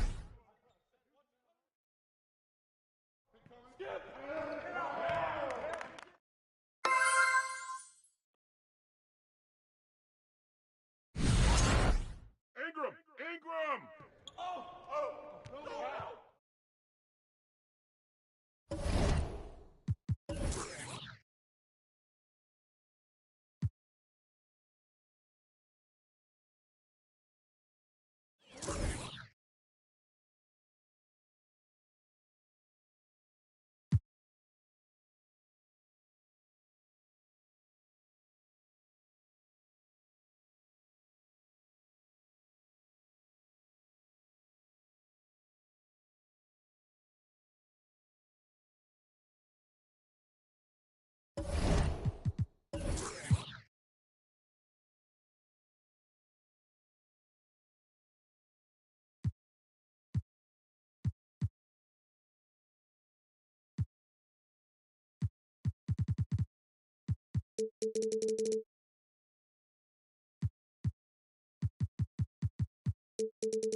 Welcome, everybody. Thanks for joining us for NBA action on 2K Sports.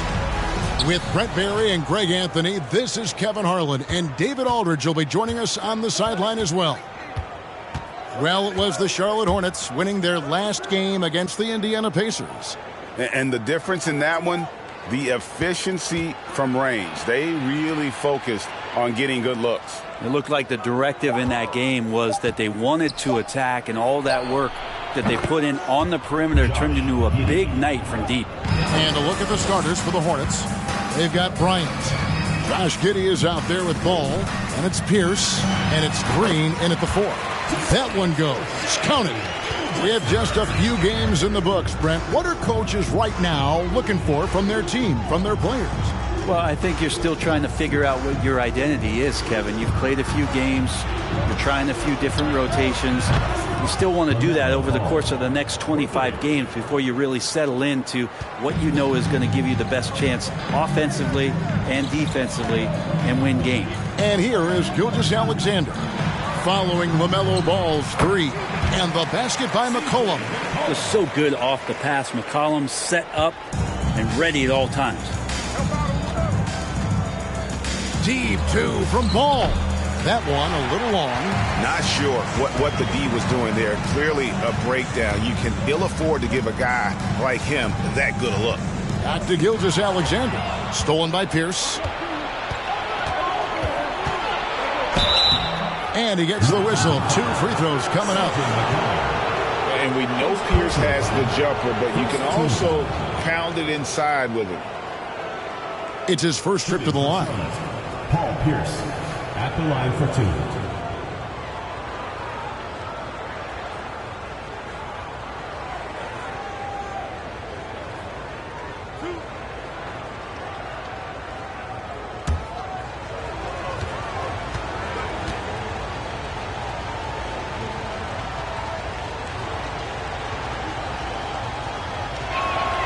That's good from Pierce.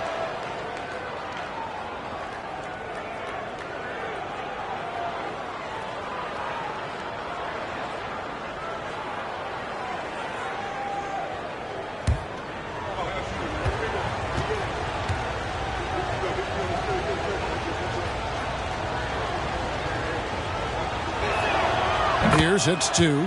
You can tell he's feeling confident right now at the line, and when he's on, he can be lights out. McCollum outside.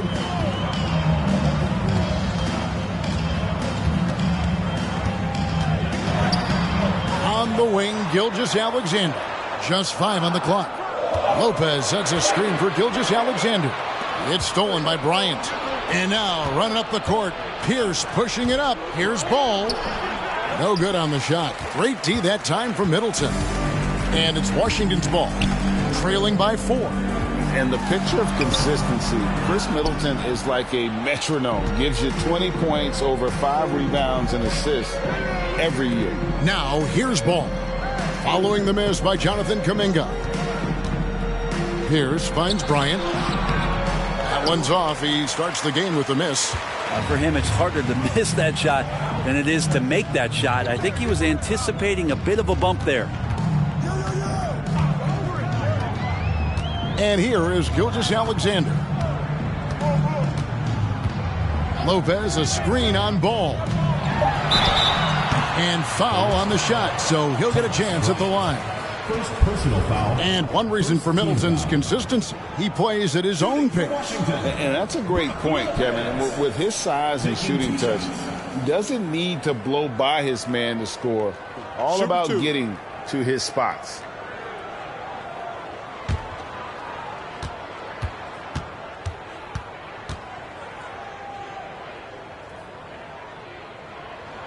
That's good from Lopez.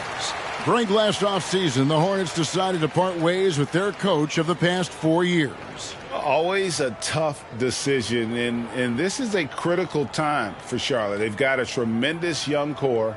They think their time is now, and they want to make a bold move with the new hire.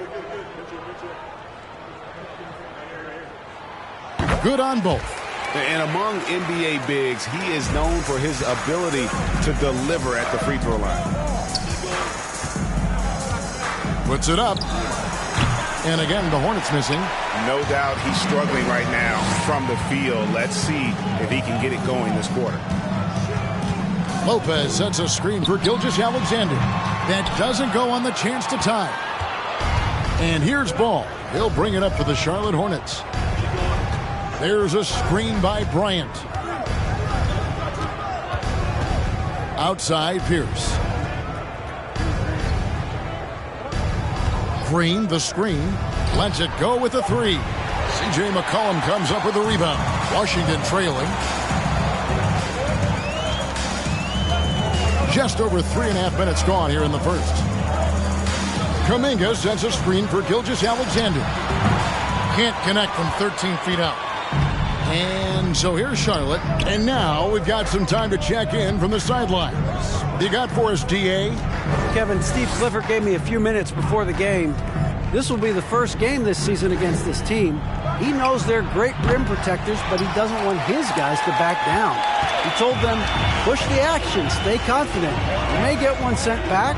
Don't let that deter you at all. So, Kevin, they're going to keep trying to be aggressive all game. Good information, D.A. Thanks. It'll be interesting to see which steps they take to accomplish their goal. And, guys, getting any kind of rhythm going offensively, I think would be a win against that defense. Yeah, if you build the confidence early on, that'll go a long way. If you don't, wow, this could be a long one. Green, no luck. And so it's Washington with it, trailing by 2. Cullen passes to Gilgeous-Alexander. Ball with it.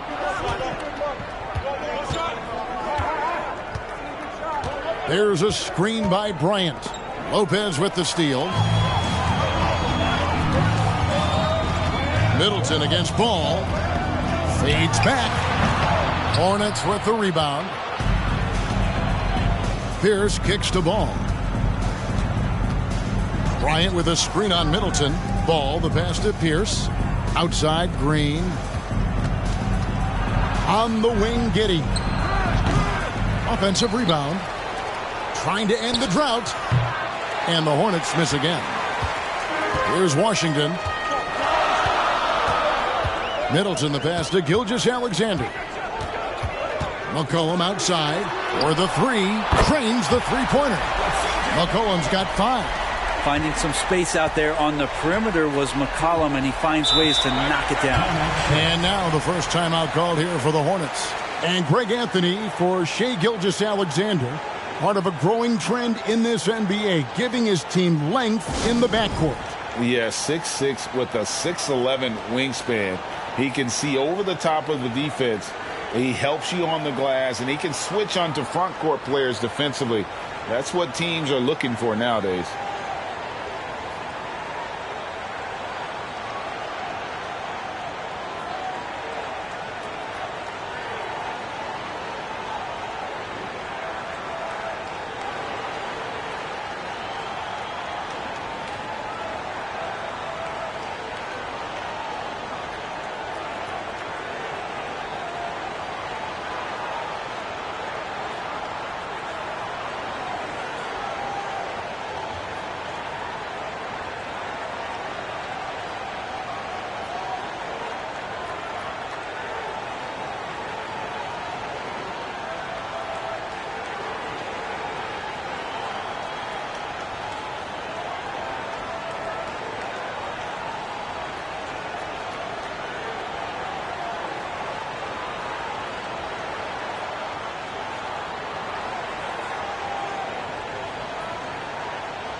And Washington going with a whole new group here.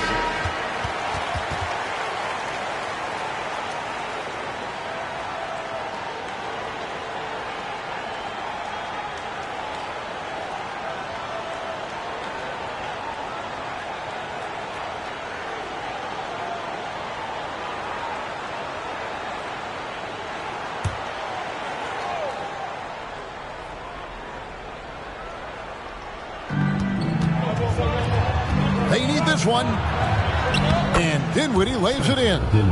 That's how you draw it up right there. A screen to shed the defense, a quick move to the bucket, and you get the lay-in. Pass to McGee. Now here's Tate.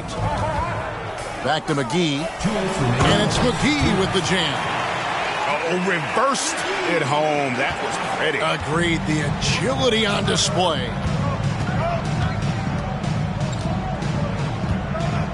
We've got 1:48 left in the first.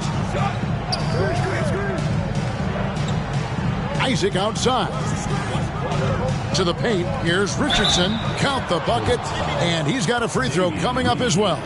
I love watching Isaac find the open teammate. Has great floor awareness out there and just knows when one of his guys has a clean look. And this is his first trip to the line tonight. Line for one.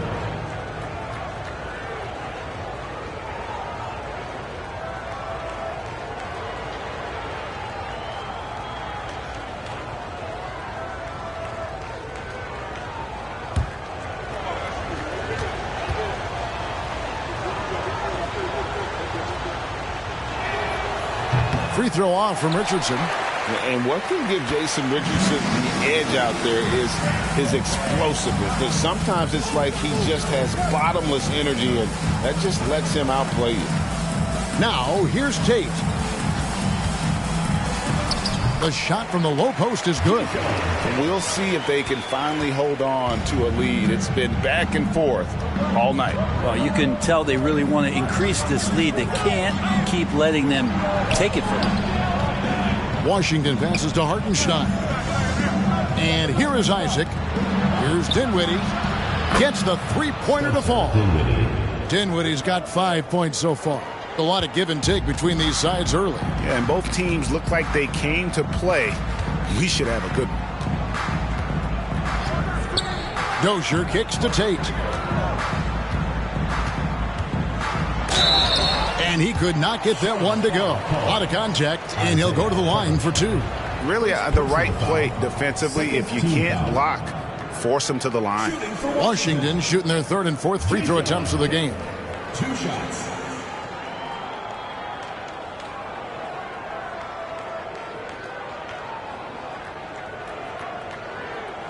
Take a break. Take a break. 2 shots.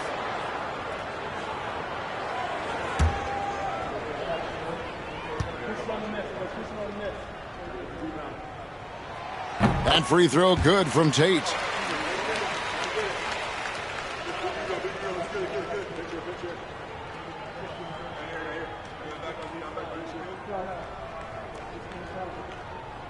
We got this.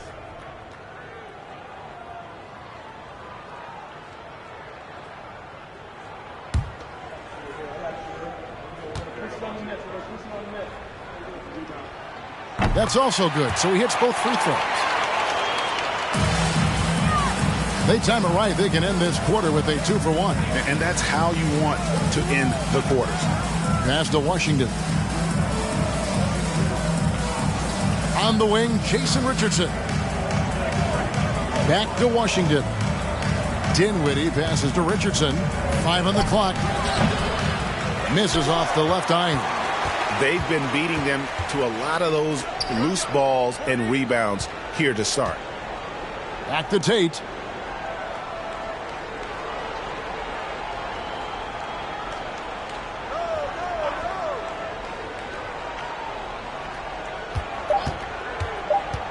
Shot from 12. He can't hit that time. All right, there's the horn. It's a close game at the end of 1. The second quarter coming up right after this break, so don't go anywhere. 15.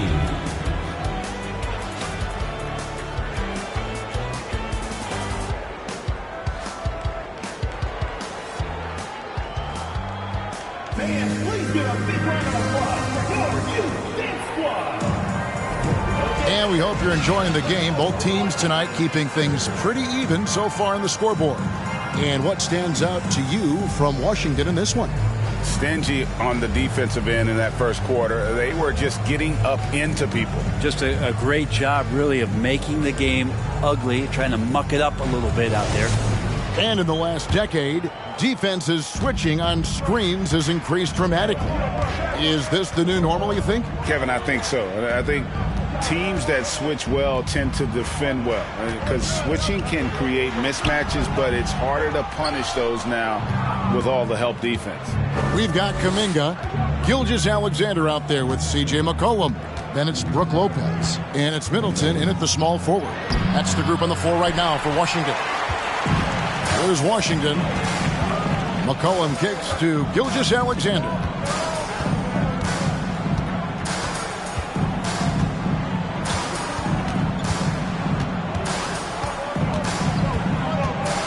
Middleton on the wing.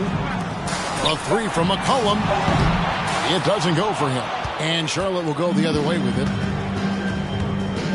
And he's going up for the alley-oop. And a slam dunk by Richardson. No, throw it up and let Richardson finish it. Outside, Gilgeous-Alexander. McCollum finds Gilgeous-Alexander. And again, Washington no good. Charlotte in the lead. Here's the pass to Ball. Bryant with a screen for Ball. Kept alive. Second chance shot, and that one good. Bryant's got his first points of the night. And Bryant being down there and around the rebound area, it's where he has to stay active with his hands. Richardson against McCollum. Here's Gilgeous-Alexander. Hornets with the rebound. We're now about 2 minutes into the second quarter. Richardson, good. And it seemed like they couldn't get anything to fall in that opening quarter, but you can just feel the momentum starting to shift. So timeout called here, the first for Washington.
Giddey's checked in for Charlotte.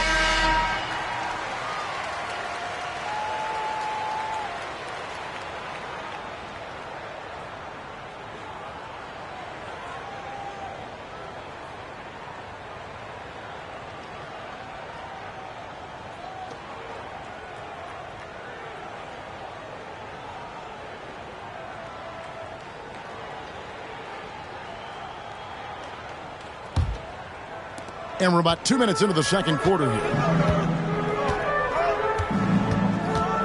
Now, Gilgeous-Alexander. And here's McCollum for three. And again, Washington, no good. Hornets leading by 7. Green kicks to Ball. Pierce, wide open. He fires. It's good. The assist that time from Ball. Oh, great ball movement there. And here's Gilgeous-Alexander. He'll bring it up for the Bullets. No points yet here in the second quarter for them. Now, here's Gilgeous-Alexander. Lopez, a screen on Ball.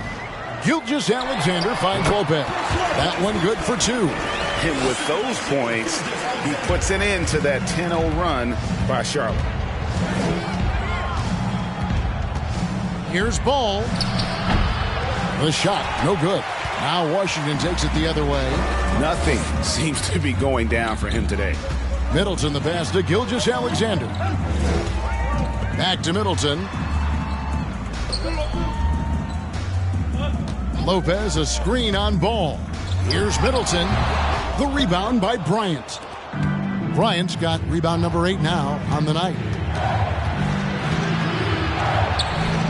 Green in the post. Gilgeous-Alexander covering. And when he's this close, he's got to make it. The defense was pretty good, but just shouldn't miss that. With a short break in the action, gives us a chance now to send it over to David Aldridge. Thanks a lot, guys.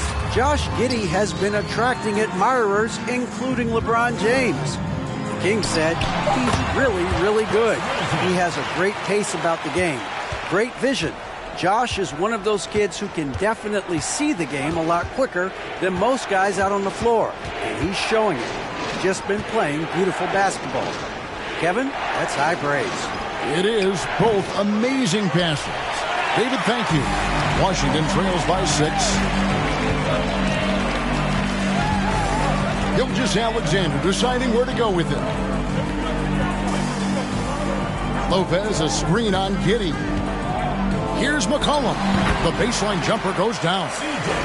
McCollum's got 7 points. I feel like when CJ gets a couple of these to go, it accentuates his ability and confidence to score from the outside as well. Now here's Green. Still looking for his first bucket in this one. On the wing, Bryant. Pass to Giddey. Nice pass in here by Charlotte. Ball, no good. Time for some consideration in the passing category, maybe, Kevin. The shot is just not on. Get somebody else going. The pass to McCollum. Lopez, a screen on Giddey. Middleton for 3. It's rebounded by Charlotte. Bryant's got 9 rebounds in the game.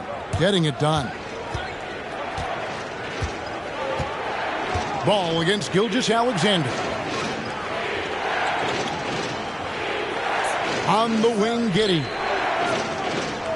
Ball kicks to Giddey. And the Hornets miss again.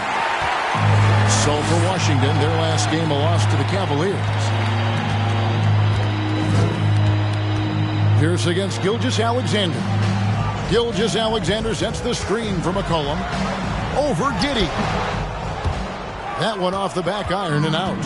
Hornets leading by 4. Feeds it to Bryant. Misses and the dry spell continues. That's the only kind of defense that's going to cut the mustard here tonight. You got to stay on top of a guy like that who can play at such a high level offensively. Now here's Gilgeous-Alexander. The shot by Middleton, wide open. The shot's good. Gilgeous-Alexander making the play. Gilgeous-Alexander's got his 4th assist with that last one here tonight. Charlotte calls timeout.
teams changing it up here.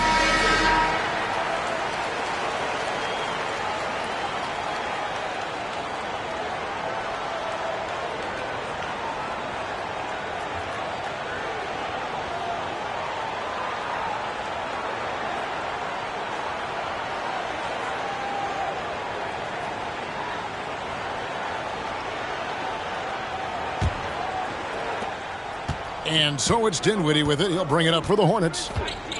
They've led by as much as 10. Here's Hartenstein, guarded by McGee. Over in the corner, Isaac.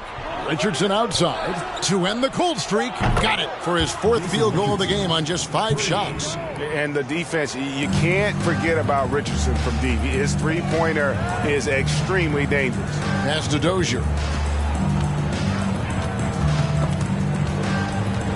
And it's Jonathan Isaac with the foul. Jonathan Isaac. That's his first foul. Personal foul. First team foul.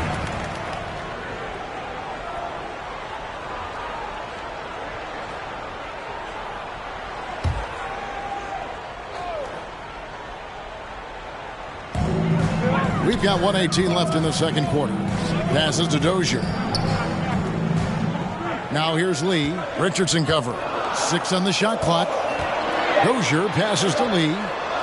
And haven't really been that sharp from beyond the arc. And they're only getting worse as we get closer to halftime.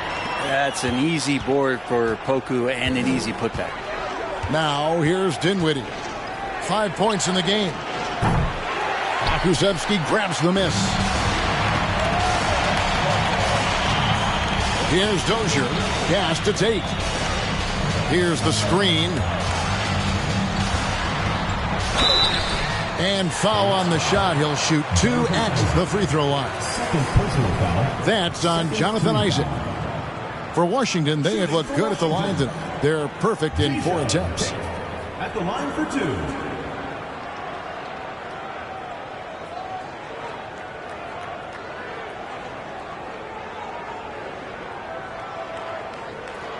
Shooting 2.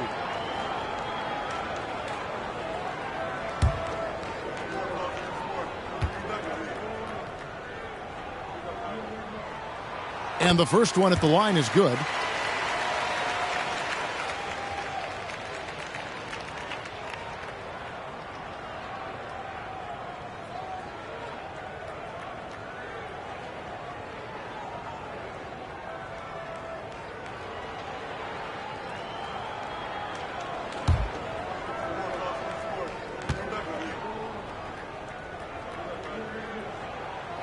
And it's tied up with that one.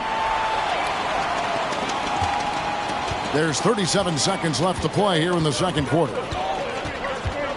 Isaac outside.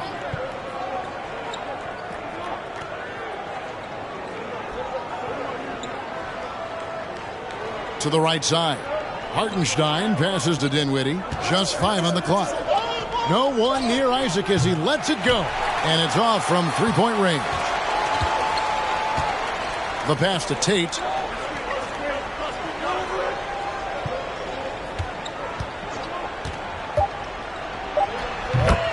Knocks down the 10-footer.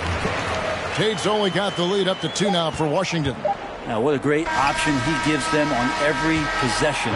And that's it for the first half of action in what's been a very close game here. Washington out in front. They finish off the second quarter on a 15-3 run. And now let's catch up with David Aldridge, who's standing by from the sideline. All right, Dave. Thank you, Kevin. Here with Chris Middleton. Chris, a big effort from you guys in the first half. How do you keep that momentum going? Come out with energy, just try to keep pushing the ball and get stops. We know that's Coach's emphasis, Chris. Thanks a lot. Back to you, Kevin. Thanks, David. And we'll be back shortly following halftime to get the third quarter underway.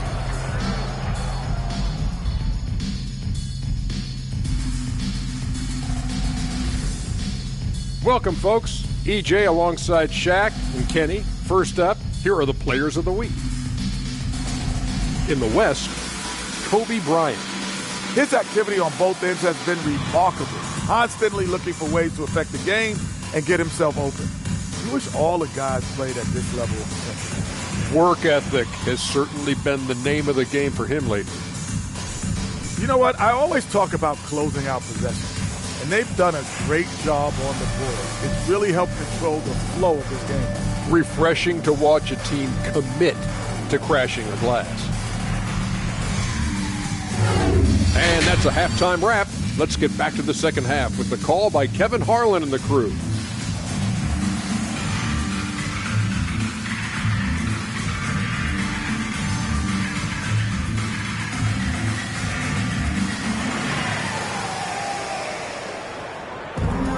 And we've got second half action for you. Thus far, a pretty evenly contested game. You got to like what Jason Richardson has done in this game.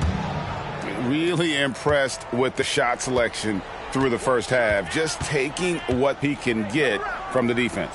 Yeah, I'm thinking back to the first half and wondering, did he take a low percentage shot? Everything efficient. Tipping off the second half. Here's Steve Clifford's 5. Thomas Bryant is out there with Draymond Green. Then it's Josh Giddey. Then it's Ball, and it's Pierce in at the 3 spot. Now here's Bryant, down low. Here's Giddey. Banked in off the glass. Giddey's got 5 now. I don't know why we say this, but big men sharing the ball, we like that. It doesn't matter. Big, small, we'll take a good pass. Middleton left side. Over Pierce. Middleton can't get it to go. And being that close to the hoop, I thought he had enough room to finish that one. Pierce kicks the ball. Fires the 3. Good on the triple. 6 points for him. And Ball continues to show he can drain threes. The defense must adjust or he is going to keep doing damage. Now here's Gilgeous-Alexander.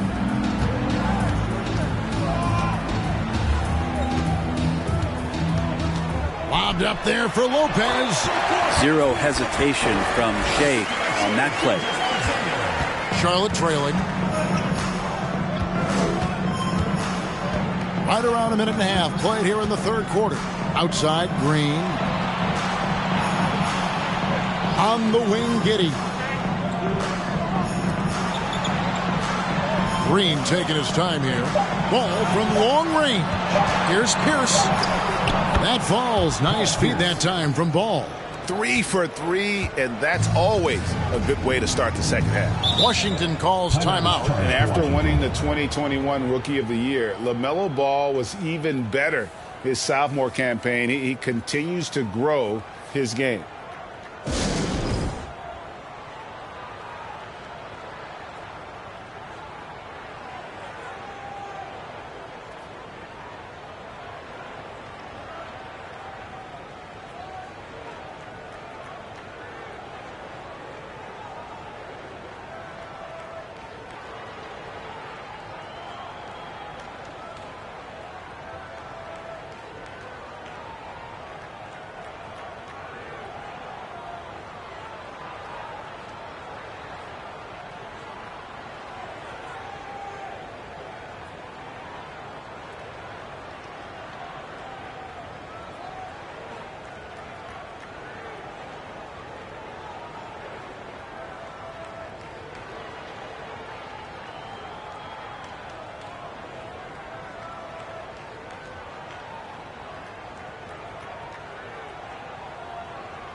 Two minutes into the second half of play now. Lopez passes to Kuminga. Lopez sets a screen for Gilgeous-Alexander. Buries it from three-point range. Gilgeous-Alexander's got his second bucket of the night. That's 3 of 4 here to start the half. On the wing, Green. Pass to Giddey. Now Ball. Fires from deep. And another 3 for Charlotte. The assist totals, Kevin, just continue to grow. They're way ahead in that category. Ball movement has been flawless. Now here's Gilgeous-Alexander. He's got 5. McCollum fouled in the act of shooting. Gets the bucket anyway, so a 3-point play chance for him. No doubt about the consistency when it comes to scoring the basketball for him tonight. A real nice lift for their offense. First trip to the free throw line for him tonight. C.J. McCollum at the line for 1.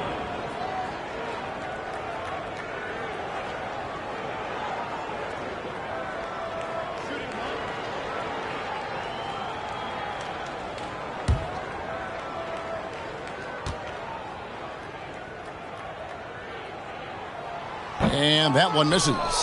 And C.J. McCollum just relied upon for the incredible leadership qualities he possesses. And that kind of respect comes right away when C.J. steps into the locker room. But only the first miss of the second half. They've come out here with authority. And now we're 3 minutes into the third quarter of play. Passes it to Lopez. Right side, Gilgeous-Alexander. And again, Washington with the triple. No hesitation, SGA grabbing it and letting it go. Middleton against Ball. Pass to Green. The kick out to Pierce. Ball against Middleton. Just 5 to shoot. Tried to answer back, but that 3 is off the mark. Washington leading now by 4. McCollum finds Gilgeous-Alexander. Middleton for 3. The Hornets pull it in. Green's got his 4th rebound with that last one here tonight. Well, you know, they're in the lead, but he's still been frustrated from an offensive standpoint. Pierce for 3. The Hornets rebound. And Bryant gets it to go. Bryant's got his second basket. This is what you want to see from your big guy, just continuing to play aggressive. Out of bounds. Charlotte takes possession. And a new group getting ready to come in for Washington. JaVale McGee's checked in for Lopez. Pokuševski's come in for Jonathan Kuminga. Tate, he's checked in for Chris Middleton. And Lee's subbed in for McCollum. Dinwiddie's checked in for Charlotte. And here's Ball. He'll bring it up for the Hornets. Shoots over Gilgeous-Alexander. Ball with the bucket. Ball's got 11 points. Wow, has he flipped the switch at halftime. Much more effective here in the second half. Gilgeous-Alexander passes to Tate. And a great assist by Gilgeous-Alexander as that one goes in. Gilgeous-Alexander's got his 7th assist in the game. Lee against Dinwiddie. To the middle. Here's Ball. And the layup's good off the glass. Ball's got it all tied up now for the Hornets. And what a turnaround from the first half. I mean, he's been incredible here in the second half. McGee sets the pick for Gilgeous-Alexander. Lee kicks to Tate. McGee a screen. Tate the pass to McGee. An easy 2 points on the layup. And Washington leads by 2. And a nice spark for their offense here in the second half. Now above 50% for the game. Now here's Dinwiddie. He's got 5. Green the screen. And it's Green slamming it down. Draymond Green with a great job playing the high screen and roll. Keeps the D off balance every time. Lee outside. And there's the pass to Gilgeous-Alexander. They set the pick. 2 free throws coming up, and they call the shooting foul. Gilgeous-Alexander, such growth in his first year, continues to show he's learning this game. And he's got his first free throw of the game. 2 shots.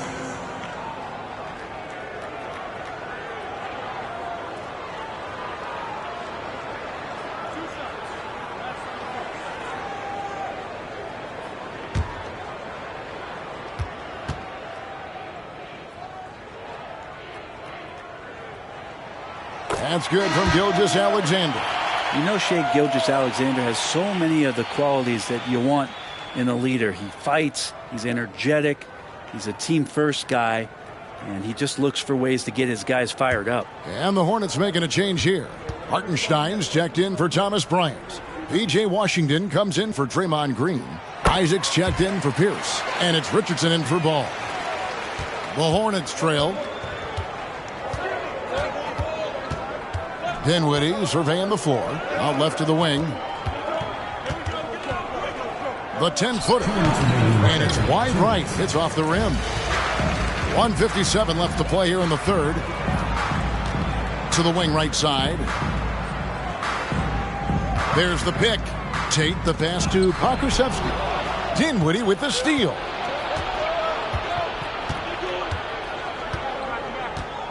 And he lobs it up toward the rim. Stolen by McGee. Outside, Gilgeous-Alexander. Tate against Dinwiddie. With the drive. Tate, no good. Brett, one thing you can say about JaVale McGee, wherever he goes, success seems to follow. Oh, for sure. Since 2017, he's won multiple rings. He brings great intensity to the court on both ends. Runs the floor and patrols the paint. He's just the kind of big man you want to call on when the team needs it. Now, here's Tate. 10 points for him. Dinwiddie against Gilgeous-Alexander. Connects from three-point range. Pokusevski's got the lead up to 5 now for Washington. Dinwiddie outside. And again, the Hornets missing. They can trade 2 for 1 here. Would be the right move, I believe, right now.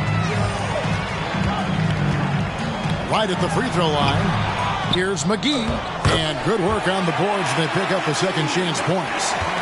Now it's a 7-point Washington lead. They've been looking out of sync offensively. Yeah, their offense has ground to a standstill. And here is Isaac.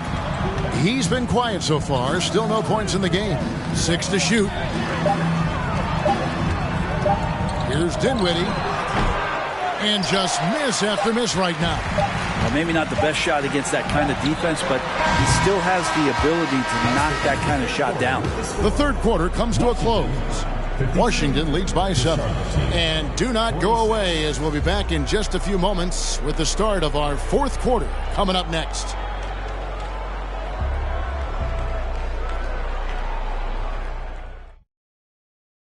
How about a look at today's State Farm assist of the game? And I'm glad this was the pick because I love this pass. Such a great dish. That's what I call court vision. Well, a great job with the eyes. And what separates great playmakers, as we know, is peripheral vision.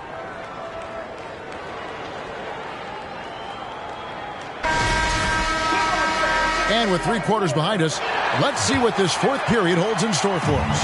Hornets trail by 7. They've got Chris Middleton. Brook Lopez is out there with Kuminga. Then there's McCollum, and it's Dozier in at the shooting guard position. That's the group on the floor right now for Washington. Pass to Green.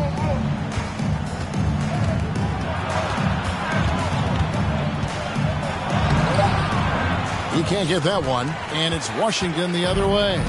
Yeah, just a solid job on the backboard. They are really controlling the inside. Dozier kicks to McCollum. Knocked loose. It's stolen by Green. And it's Pierce in the corner. Lets it go from deep. They grab their own miss. Bryant's shot is good. The interior D was there, but Bryant just too big and committed to try to find a way to score. Passes it to Lopez. Here's McCollum. Just over a minute played here in the fourth. Such a wide open look. They're getting a lot of their points outside the paint. 3 of their last 5 baskets are from three-point range. Bryant with a screen on Middleton. Ball no good. Washington leading now by 8. Shot from 16. And Middleton the bucket on the assist by McCollum. Middleton's got 5 points now in the quarter. And here's Ball. He'll bring it up for Charlotte.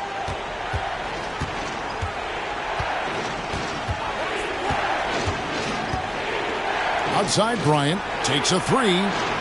Drills it from outside. And Bryant looking for more consistency from distance. Bryant's gone 67% from the field, 4 of 6.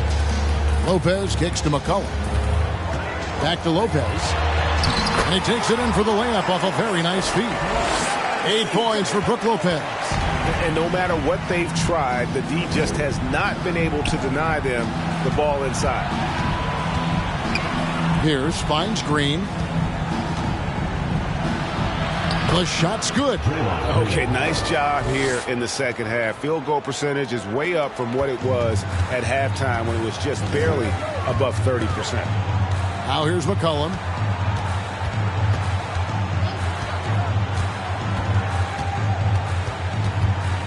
The feed now to Lopez. Middleton outside. A 3-ball. The Hornets pull it in. He's not the guy that you want to give a wide open look from 3-point range. They're lucky that that one doesn't cost them. And Giddey gets it to go. And after an abysmal first half from the field, the shots now starting to fall. Dozier passes to McCollum. This one for 3. Hornets with the rebound. Bryant, Hornets trail by 5. And their offense is really clicking right now. Playing with a lot of energy and really taking it to the defense.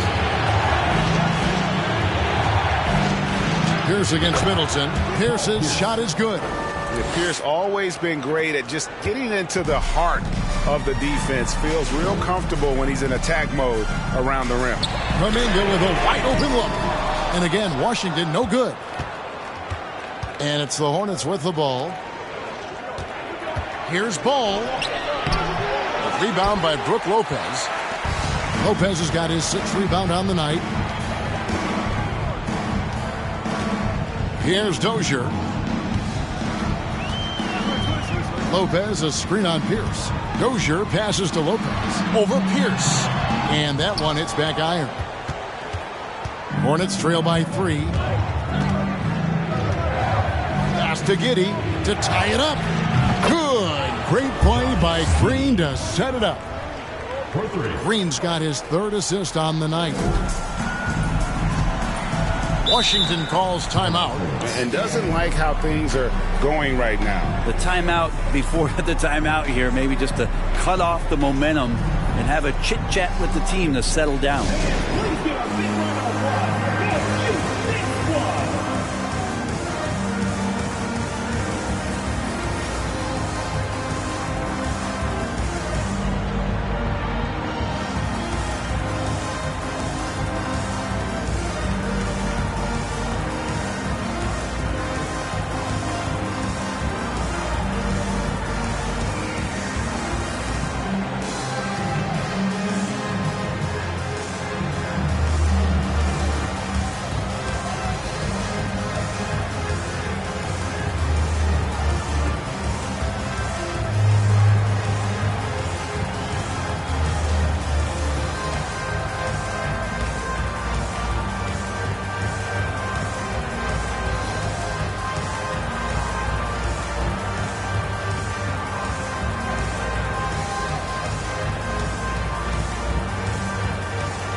Washington making a change here. Ilgis Alexander's checked in. And now the latest from our reporter, David Aldridge. Hey, guys, during that last break, I heard the Bullets head coach as he addressed his team. This is a close game, as you know, and he sounded extremely confident. He told the players, don't let up now, fellas. This is when we make our move. Right now. Kevin? Okay, David, thanks.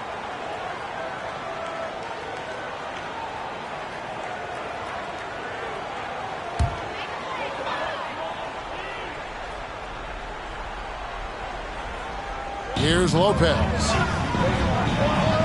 McCollum outside. The pass to Gilgeous-Alexander. Stolen by Ball.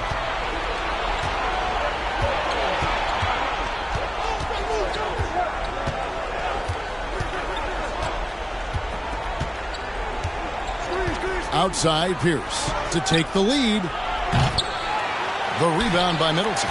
And gotta like what they've been doing down low in the post. Trying to get something going. Hornets with the rebound. Bryant's got 15 rebounds here tonight. Giddey with it. Outside Pierce. A three. And Chris Middleton pulls it down. Middleton's got his 7th rebound of the game with that last one. Ball against McCollum. Pass to Gilgeous-Alexander. Kuminga kicks to Middleton. 5 to shoot. Kuminga sets a screen for Middleton. And he's good on the 3-ball. Middleton's got 8 points in the quarter. Man, I'll tell you what, the pressure is cranked up. Who better to call than this guy? Outside Pierce. From deep 3-point range. Again, Pierce missing. Not a way to get out of a funk. He needs to be looking for good, solid, more efficient shots. Not the wild one he took there. Now here's McCollum. And that'll be 2 free throws coming up. Officials on the call with the foul. Yeah, using that lengthy frame right there to draw contact. McCollum really baits the defender into committing that foul. C.J. McCollum taking 2 shots.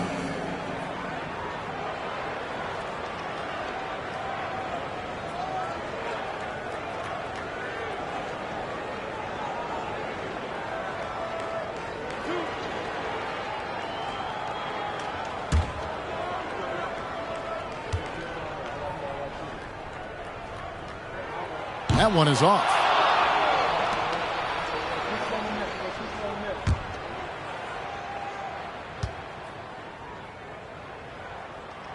So he comes up empty at the line. And that's a rare missed opportunity from him. He'd been good as gold up until that point. For 3, Pierce. It's good. The assist that time from Ball. Ball's got 6 assists now in the game. Ball against Gilgeous-Alexander. Lopez a screen on Ball.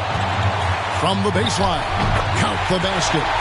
Gilgeous-Alexander's got 10 points here in the second half. Gilgeous-Alexander coming through big time. And it's Giddey in the corner. That shot no good. And it's Washington the other way. They've led by as much as 10. Gilgeous-Alexander against Ball.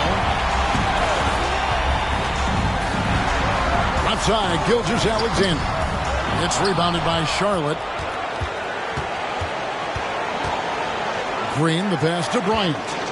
And that one clearly a foul. Gets the whistle and 2 shots coming up. Jonathan Kuminga picks one up. Through the years, Thomas Bryant's free throw percentage has been on the rise. He's had a couple of seasons where he's been hurt, but this is a great opportunity to step up, go through your routine, and make an impact. Shoot 2.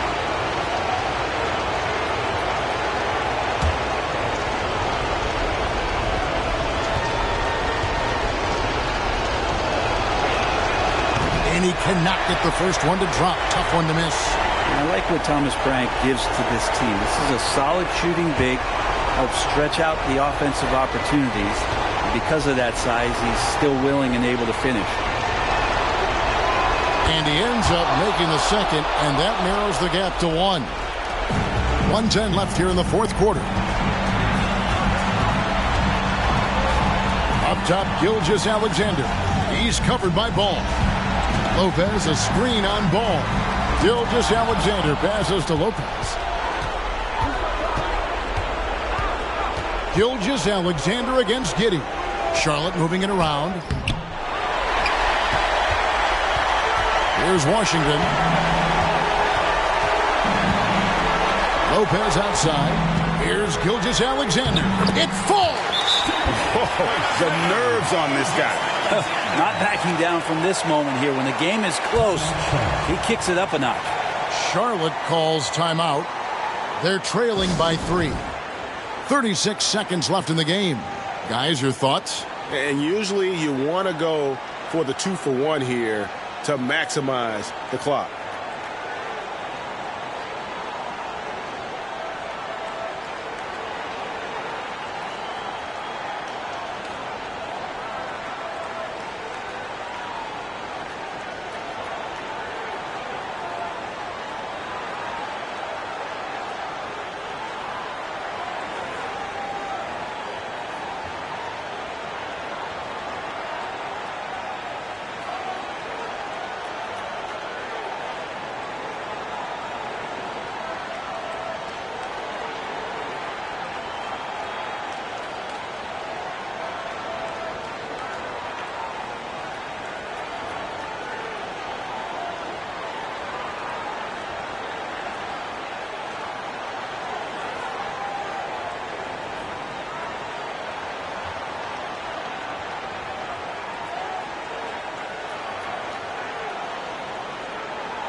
.36 seconds left in the fourth.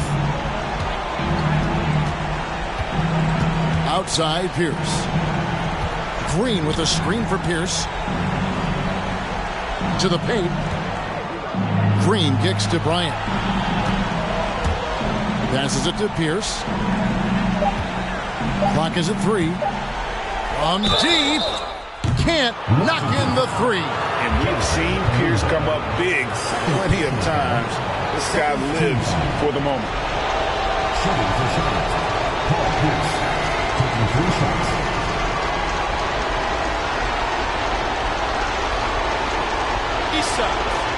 Three shots.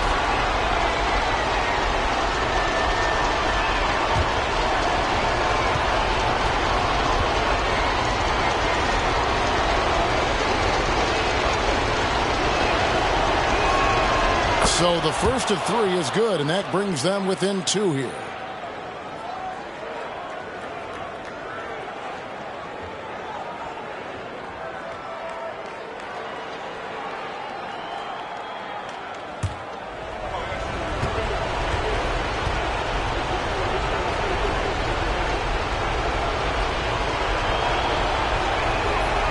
The second one drops, and that narrows the gap to 1.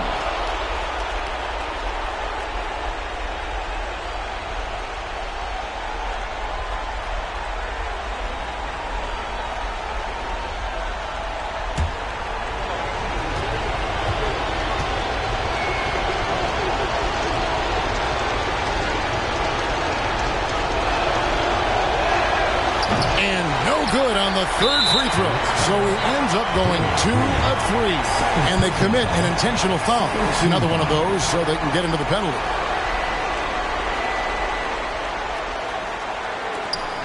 "12 seconds left in the fourth quarter. And so they foul intentionally.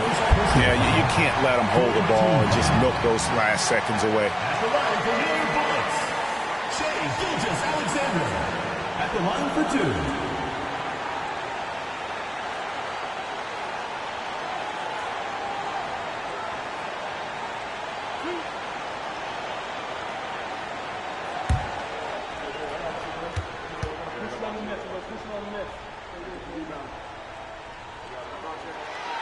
Good on the first, and that will put them up by 2.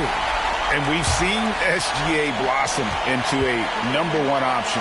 Another chance here to prove himself.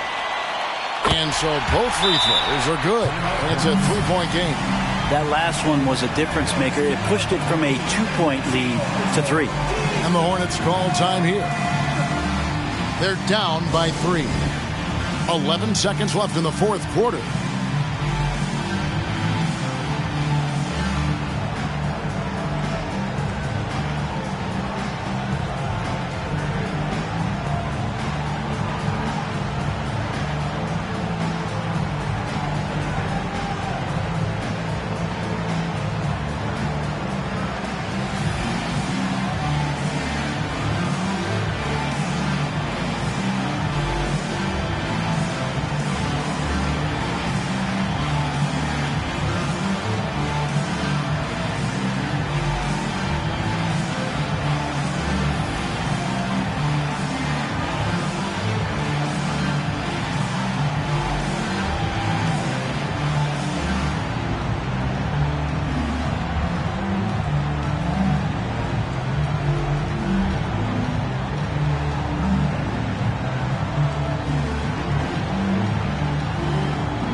.11 seconds left in the fourth quarter. And they stop the clock as soon as they can with the intentional foul. No choice but to foul there, but he's probably the last guy you want to see on the line. C.J. McCollum, 2 shots.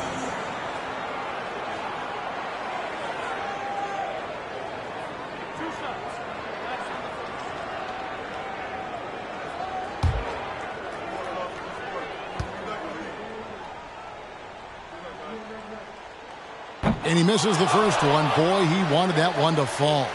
Well, this is a big moment, so you go to the big money players, and McCollum's at the line. A good bet to deliver this time. And the second of 2 is good. That gives them a 4-point cushion. 6 seconds left to play here in the fourth. For 3, Pierce.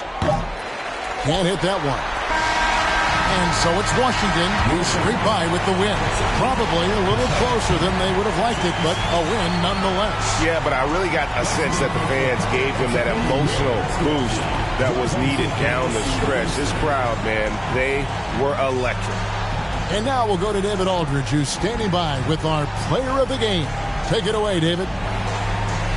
Thanks very much, Shea. Balanced scoring for you all tonight. What is working offensively? Yeah, we're just trusting each other, playing for each other, doing the sets that Coach has us doing, and really just being unselfish. When you do those things like that happen. It was a great performance all around tonight. Congrats on the win again. Back to you. All right, David, great job. Thanks so much. And that'll do it, folks.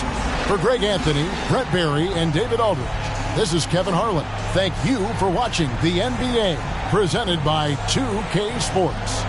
As we leave you with our New Balance Player of the Game, Shai Gilgeous-Alexander.